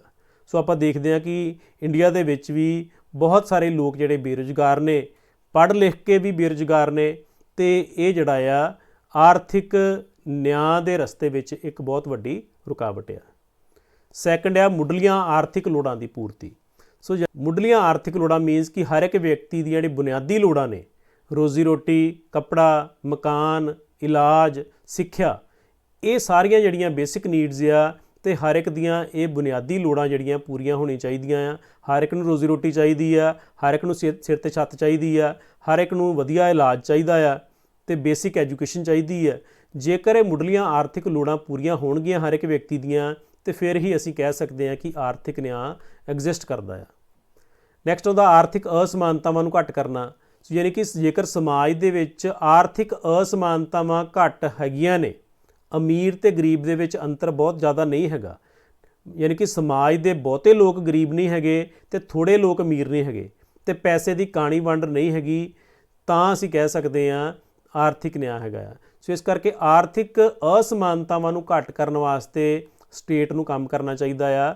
ਯਾਨੀ ਕਿ ਇੱਦਾਂ ਨਾ ਹੋਵੇ ਕਿ ਸਮਾਜ ਦੇ ਮੁੱਠੀ ਭਰ ਲੋਕ ਜਿਹੜੇ ਨੇ ਉਹਨਾਂ ਦਾ ਜ਼ਿਆਦਾ ਰਿਸੋਰਸਿਸ 'ਤੇ ਕਬਜ਼ਾ ਆ, ਅਤੇ ਬਹੁਤੇ ਲੋਕ ਜਿਹੜੇ ਨੇ ਉਹਨਾਂ ਦੇ ਕੋਲ ਥੋੜ੍ਹੇ ਜਿਹੇ ਸਾਧਨ ਨੇ। ਸੋ ਜੇਕਰ ਇੱਦਾਂ ਹੋਊਗਾ ਤਾਂ ਇਹ ਆਰਥਿਕ ਅਨਿਆਂ ਹੋਊਗਾ। ਸੋ ਇਸ ਕਰਕੇ ਇਹ ਸਿਚੁਏਸ਼ਨ ਜਿਹੜੀ ਇਹਦੇ ਉਲਟ ਹੋਣੀ ਚਾਹੀਦੀ ਹੈ ਕਿ ਅਮੀਰ ਅਤੇ ਗਰੀਬ ਦੇ ਵਿੱਚ ਅੰਤਰ ਜ਼ਿਆਦਾ ਨਾ ਹੋਵੇ, ਅਤੇ ਹਰ ਇੱਕ ਦੀਆਂ ਬੁਨਿਆਦੀ ਲੋੜਾਂ ਪੂਰੀਆਂ ਹੋਣ, ਅਤੇ ਤਾਂ ਹੀ ਅਸੀਂ ਕਹਿ ਸਕਦੇ ਹਾਂ ਆਰਥਿਕ ਨਿਆਂ ਹੈਗਾ। ਸਮਾਨ ਕੰਮ ਲਈ ਸਮਾਨ ਮਜ਼ਦੂਰੀਆਂ। ਸੋ ਬਰਾਬਰ ਕੰਮ ਵਾਸਤੇ ਬਰਾਬਰ ਮਜ਼ਦੂਰੀ ਹੋਵੇ, ਚਾਹੇ ਆਦਮੀ ਆ ਚਾਹੇ ਔਰਤ ਆ, ਹਰ ਕੰਮ ਵਾਸਤੇ ਬਰਾਬਰ ਮਜ਼ਦੂਰੀ ਦੀ ਵਿਵਸਥਾ ਹੋਣੀ ਚਾਹੀਦੀ ਹੈ। ਸੋ ਜੇਕਰ ਇਕੁਅਲ ਵਰਕ ਆ, ਚਾਹੇ ਕੋਈ ਵਿਅਕਤੀ ਕਰ ਰਿਹਾ ਆ, ਕਿਸੇ ਜਾਤ ਦਾ ਵਿਅਕਤੀ ਕਰ ਰਿਹਾ, ਕਿਸੇ ਧਰਮ ਦਾ ਕਰ ਰਿਹਾ ਹੈ, ਜਿਹੜੇ ਕੰਮ ਵਾਸਤੇ ਜਿੰਨੀ ਮਜ਼ਦੂਰੀ ਤੈਅ ਆ, ਚਾਹੇ ਉਹਨੂੰ ਔਰਤ ਕਰ ਰਹੀ ਹੈ ਚਾਹੇ ਆਦਮੀ ਕਰ ਰਿਹਾ, ਉਹ ਇਕੁਅਲ ਜਿਹੜੀਆਂ ਉਹਦੇ ਵਾਸਤੇ ਵੇਜਿਸ ਹੋਣੀਆਂ ਚਾਹੀਦੀਆਂ। ਸੋ ਸਮਾਨ ਕੰਮ ਲਈ ਸਮਾਨ ਮਜ਼ਦੂਰੀ ਜਿਹੜੀ ਹੈ, ਇਹ ਵੀ ਆਰਥਿਕ ਨਿਆਂ ਦੀ ਦਿਸ਼ਾ ਵਿੱਚ ਇੱਕ ਵਾਧਾ ਹੋਇਆ ਕਦਮ ਹੈ। ਮਜ਼ਦੂਰਾਂ ਦੇ ਹਿੱਤਾਂ ਦੀ ਰਾਖੀ। ਸੋ ਆਰਥਿਕ ਨਿਆਂ ਵਾਸਤੇ ਜ਼ਰੂਰੀ ਹੈ ਕਿ ਮਜ਼ਦੂਰਾਂ ਦੇ ਹਿੱਤਾਂ ਦੀ ਰਾਖੀ ਵਾਸਤੇ ਵਿਸ਼ੇਸ਼ ਵਿਵਸਥਾਵਾਂ ਕੀਤੀਆਂ ਜਾਣੀਆਂ ਚਾਹੀਦੀਆਂ ਨੇ। ਉਹਨਾਂ ਦੇ ਕੰਮ ਕਰਨ ਦੇ ਘੰਟੇ ਨਿਸ਼ਚਿਤ ਕੀਤੇ ਜਾਣੇ ਚਾਹੀਦੇ ਆ। ਉਹਨਾਂ ਵਾਸਤੇ ਬੀਮੇ ਦੀ ਸਹੂਲਤ ਹੋਣੀ ਚਾਹੀਦੀ ਆ। ਉਹਨਾਂ ਵਾਸਤੇ ਛੁੱਟੀਆਂ ਦੀ ਵਿਵਸਥਾ ਹੋਣੀ ਚਾਹੀਦੀ ਆ। ਉਹਨਾਂ ਵਾਸਤੇ ਆਰਾਮ ਦਾ ਪ੍ਰਬੰਧ ਹੋਣਾ ਚਾਹੀਦਾ ਆ। ਯਾਨੀ ਕਿ ਜਿੱਦਾਂ ਆਪਾਂ ਦੇਖਦੇ ਹਾਂ ਕਿ ਹਫ਼ਤੇ ਦੇ ਵਿੱਚ 6 ਵਰਕਿੰਗ ਡੇਜ਼ ਹੁੰਦੇ ਆ, ਜਾਂ ਆਫਿਸਿਸ ਦੇ ਵਿੱਚ 5 ਵਰਕਿੰਗ ਡੇਜ਼ ਹੁੰਦੇ ਨੇ। ਸੋ ਇਸ ਤਰੀਕੇ ਨਾਲ ਮਜ਼ਦੂਰ ਵਰਗ ਜਿਹੜਾ ਆ, ਉਹਦੇ ਵਾਸਤੇ ਵੀ ਇਹ ਸਾਰੀਆਂ ਵਿਵਸਥਾਵਾਂ ਜਿਹੜੀਆਂ ਹੋਣਗੀਆਂ, ਅਤੇ ਫਿਰ ਹੀ ਅਸੀਂ ਕਹਿ ਸਕਦੇ ਹਾਂ ਕਿ ਮਜ਼ਦੂਰਾਂ ਦੇ ਨਾਲ ਵੀ ਆਰਥਿਕ ਨਿਆਂ ਹੋ ਰਿਹਾ। ਹਰ ਵਿਅਕਤੀ ਤੋਂ ਉਸਦੀ ਸਮਰੱਥਾ ਅਨੁਸਾਰ ਕੰਮ ਲੈਣਾ ਅਤੇ ਲੋੜ ਅਨੁਸਾਰ ਵੇਤਨ ਦੇਣਾ। ਸੋ ਆਰਥਿਕ ਨਿਆਂ ਵਾਸਤੇ ਜ਼ਰੂਰੀ ਆ ਕਿ ਹਰ ਵਿਅਕਤੀ ਤੋਂ ਉਹਦੀ ਸਮਰੱਥਾ ਅਨੁਸਾਰ ਉਹ ਤੋਂ ਕੰਮ ਲਿਆ ਜਾਵੇ, ਅਤੇ ਉਹਨੂੰ ਉਹਦੀ ਲੋੜ ਅਨੁਸਾਰ ਵੇਤਨ ਮਿਲੇ। ਯਾਨੀ ਕਿ ਕਿਸੇ ਵੀ ਵਿਅਕਤੀ ਦੀ ਜਿੰਨੀ ਕੰਮ ਕਰਨ ਦੀ ਕੈਪੇਬਿਲਿਟੀ ਆ, ਉਹਦੀ ਜਿੰਨੀ ਸਮਰੱਥਾ ਆ, ਉਹਦੇ ਅਨੁਸਾਰ ਉਹ ਤੋਂ ਕੰਮ ਲਿਆ ਜਾਵੇ, ਉਹ ਤੋਂ ਵੱਧ ਕੰਮ ਨਾ ਲਿਆ ਜਾਵੇ। ਜੇਕਰ ਉਹ ਤੋਂ ਵੱਧ ਕੰਮ ਲਿਆ ਜਾਏਗਾ ਤਾਂ ਉਹ ਫਿਰ ਉਹਦੇ ਨਾਲ ਇਨਜਸਟਿਸ ਹੋਏਗਾ, ਆਰਥਿਕ ਅਨਿਆਂ ਹੋਏਗਾ। ਸੋ ਇਸ ਕਰਕੇ ਹਰ ਵਿਅਕਤੀ ਤੋਂ ਉਹਦੀ ਸਮਰੱਥਾ ਅਨੁਸਾਰ ਕੰਮ ਲੈਣਾ ਤੇ ਉਹਨੂੰ ਜਿੰਨੀ ਜ਼ਰੂਰਤ ਆ, ਜਿੰਨੀ ਉਹਦੀ ਲੋੜ ਆ, ਉਹਦੇ ਅਨੁਸਾਰ ਉਹਨੂੰ ਵੇਤਨ ਦੇਣਾ ਜਾਂ ਪੈਸੇ ਦੇਣੇ ਜਾਂ ਮਜ਼ਦੂਰੀ ਦੇਣੀ। ਸੋ ਇਹ ਜਿਹੜਾ ਅਧਿਕਾਰ ਆ ਇਹਨੂੰ ਸਾਮਵਾਦੀ ਦੇਸ਼ਾਂ ਵਿੱਚ ਵੀ ਅਜੇ ਪੂਰੀ ਤਰੀਕੇ ਨਾਲ ਲਾਗੂ ਨਹੀਂ ਕੀਤਾ ਜਾ ਸਕਿਆ। ਸੋ ਇਹਦੇ ਉੱਪਰ ਕਾਫੀ ਕੰਮ ਕਰਨ ਦੀ ਲੋੜ ਆ। ਨੈਕਸਟ ਆ ਜਾਂਦਾ ਕਮਜ਼ੋਰ ਵਰਗਾਂ ਦੇ ਹਿੱਤਾਂ ਦੀ ਵਿਸ਼ੇਸ਼ ਰਾਖੀ। ਸੋ ਸਾਡੇ ਸਮਾਜ ਦੇ ਵਿੱਚ ਜਿਹੜੇ ਕਮਜ਼ੋਰ ਵਰਗ ਨੇ ਉਹਨਾਂ ਦੇ ਹਿੱਤਾਂ ਦੀ ਰਾਖੀ ਵਾਸਤੇ ਵਿਸ਼ੇਸ਼ ਵਿਵਸਥਾਵਾਂ ਜਿਹੜੀਆਂ ਕੀਤੀਆਂ ਜਾਣੀਆਂ ਚਾਹੀਦੀਆਂ ਨੇ। ਸੋ ਜਿਹੜੇ ਲੋਕ ਆਰਥਿਕ, ਸਮਾਜਿਕ ਅਤੇ ਰਾਜਨੀਤਿਕ ਤੌਰ 'ਤੇ ਪਛੜੇ ਨੇ ਉਹਨਾਂ ਵਾਸਤੇ ਵਿਸ਼ੇਸ਼ ਵਿਵਸਥਾਵਾਂ, ਯਾਨੀ ਕਿ ਜਿੱਦਾਂ ਹੁਣ ਆਪਾਂ ਦੇਖਦੇ ਹਾਂ ਕਿ ਨੌਕਰੀਆਂ ਦੇ ਵਿੱਚ ਰਾਖਵੇਂ ਕਰਨ ਦੀ ਵਿਵਸਥਾ ਜਿਹੜੀ ਹੈ ਉਹ ਇਹਨਾਂ ਕਮਜ਼ੋਰ ਵਰਗਾਂ ਨੂੰ ਦੂਜੇ ਵਰਗਾਂ ਦੇ ਬਰਾਬਰ ਖੜਾ ਕਰਨ ਵਾਸਤੇ ਵਿਸ਼ੇਸ਼ ਵਿਵਸਥਾਵਾਂ ਜਿਹੜੀਆਂ ਨੇ ਕੀਤੀਆਂ ਗਈਆਂ ਨੇ। ਸੋ ਇਸ ਕਰਕੇ ਕਮਜ਼ੋਰ ਵਰਗ ਜਿਹੜੇ ਨੇ ਉਹਨਾਂ ਨੂੰ ਦੂਜੇ ਵਰਗਾਂ ਦੇ ਬਰਾਬਰ ਖੜਾ ਕਰਨ ਵਾਸਤੇ ਵਿਸ਼ੇਸ਼ ਵਿਵਸਥਾਵਾਂ ਜਿਹੜੀਆਂ ਕੀਤੀਆਂ ਜਾਣੀਆਂ ਚਾਹੀਦੀਆਂ ਨੇ। ਨੈਕਸਟ ਆ ਜਾਂਦਾ ਆਰਥਿਕ ਸ਼ੋਸ਼ਣ ਦੀ ਸਮਾਪਤੀ। ਸੋ ਆਰਥਿਕ ਸ਼ੋਸ਼ਣ ਦੀ ਸਮਾਪਤੀ ਵਾਸਤੇ ਜ਼ਰੂਰੀ ਹੈ ਕਿ ਪੂੰਜੀਪਤੀ ਵਰਗ ਦੁਆਰਾ ਮਜ਼ਦੂਰਾਂ, ਗਰੀਬਾਂ, ਔਰਤਾਂ ਅਤੇ ਬੱਚਿਆਂ ਦਾ ਸ਼ੋਸ਼ਣ ਜਿਹੜਾ ਨਹੀਂ ਕੀਤਾ ਜਾਣਾ ਚਾਹੀਦਾ। ਜੇਕਰ ਕੀਤਾ ਜਾਂਦਾ ਹੈ ਤਾਂ ਉਹਨੂੰ ਖਤਮ ਕੀਤਾ ਜਾਣਾ ਚਾਹੀਦਾ ਆ। ਇਸ ਉਦੇਸ਼ ਦੀ ਪੂਰਤੀ ਵਾਸਤੇ ਚੰਗੇ ਕਾਨੂੰਨ ਬਣਾਏ ਜਾਣੇ ਚਾਹੀਦੇ ਨੇ ਤੇ ਉਹਨਾਂ ਨੂੰ ਚੰਗੇ ਤਰੀਕੇ ਨਾਲ ਲਾਗੂ ਕੀਤਾ ਜਾਣਾ ਚਾਹੀਦਾ ਆ, ਤਾਂ ਹੀ ਆਰਥਿਕ ਸ਼ੋਸ਼ਣ ਸਮਾਪਤ ਕੀਤਾ ਜਾ ਸਕਦਾ ਹੈ। ਨੈਕਸਟ ਆ ਜਾਂਦਾ ਸੀਮਿਤ ਸੰਪત્ਤੀ ਦਾ ਅਧਿਕਾਰ। ਸੋ ਅਸੀਂ ਆਮ ਤੌਰ 'ਤੇ ਦੇਖਦੇ ਹਾਂ ਕਿ ਸੰਪत्ति ਜਿਹੜੀ ਹੈ ਉਹੀ ਸ਼ੋਸ਼ਣ ਦਾ ਕਾਰਨ ਬਣਦੀ ਹੈ। ਜੇਕਰ ਸੰਪत्ति ਦਾ ਅਧਿਕਾਰ ਜਿਹੜਾ ਸੀਮਿਤ ਕਰਤਾ ਜਾਵੇ, ਹਰ ਵਿਅਕਤੀ ਲਿਮਟਿਡ ਅਮਾਊਂਟ ਦੇ ਵਿੱਚ ਹੀ ਪ੍ਰਾਪਰਟੀ ਬਣਾ ਸਕਦਾ ਆ, ਤਾਂ ਉਹਦੇ ਨਾਲ ਵੱਖ-ਵੱਖ ਕਿਸਮ ਦੇ ਜਿਹੜੇ ਹੁੰਦੇ ਐਕਸਪਲੋਇਟੇਸ਼ਨ ਨੇ ਉਹਨੂੰ ਖਤਮ ਕੀਤਾ ਜਾ ਸਕਦਾ ਆ ਜਾਂ ਘੱਟ ਕੀਤਾ ਜਾ ਸਕਦਾ। ਸੋ ਜੇਕਰ ਸੰਪत्ति ਦਾ ਅਧਿਕਾਰ ਜਿਹੜਾ ਉਹਨੂੰ ਸੀਮਿਤ ਕਰ ਦਿੱਤਾ ਜਾਵੇ ਤਾਂ ਸ਼ੋਸ਼ਣ ਨੂੰ ਕਾਫੀ ਹੱਦ ਤੱਕ ਘੱਟ ਕੀਤਾ ਜਾ ਸਕਦਾ ਆ। ਅਮੀਰਾਂ ਦੁਆਰਾ ਗਰੀਬਾਂ ਦਾ ਜਾਂ ਪੂੰਜੀਪਤੀਆਂ ਦੁਆਰਾ ਮਜ਼ਦੂਰਾਂ ਦਾ ਜਿਹੜਾ ਸ਼ੋਸ਼ਣ ਕੀਤਾ ਜਾਂਦਾ ਆ, ਉਹਨਾਂ ਨੂੰ ਘੱਟ ਪੈਸੇ ਦਿੱਤੇ ਜਾਂਦੇ ਨੇ ਤੇ ਸਾਰਾ ਪ੍ਰੋਫਿਟ ਆਪ ਰੱਖ ਲਿਆ ਜਾਂਦਾ ਆ। ਸੋ ਇਸ ਤਰ੍ਹਾਂ ਦੀ ਐਕਸਪਲੋਇਟੇਸ਼ਨ ਜਿਹੜੀ ਖਤਮ ਕੀਤੀ ਜਾ ਸਕਦੀ ਹੈ ਜੇਕਰ ਸੀਮਿਤ ਸੰਪत्ति ਬਣਾਉਣ ਦਾ ਅਧਿਕਾਰ ਹੋਵੇ। ਨੈਕਸਟ ਆ ਜਾਂਦਾ ਧਨ ਦੀ ਨਿਆਂਪੂਰਨ ਵੰਡ, ਯਾਨੀ ਕਿ ਪੈਸੇ ਦੀ ਵੰਡ ਜਿਹੜੀ ਨਿਆਂਪੂਰਨ ਹੋਣੀ ਚਾਹੀਦੀ ਆ। ਇੱਦਾਂ ਨਾ ਹੋਵੇ ਕਿ ਅਮੀਰ ਬਹੁਤ ਅਮੀਰ ਨੇ ਤੇ ਗਰੀਬ ਬਹੁਤ ਗਰੀਬ ਆ।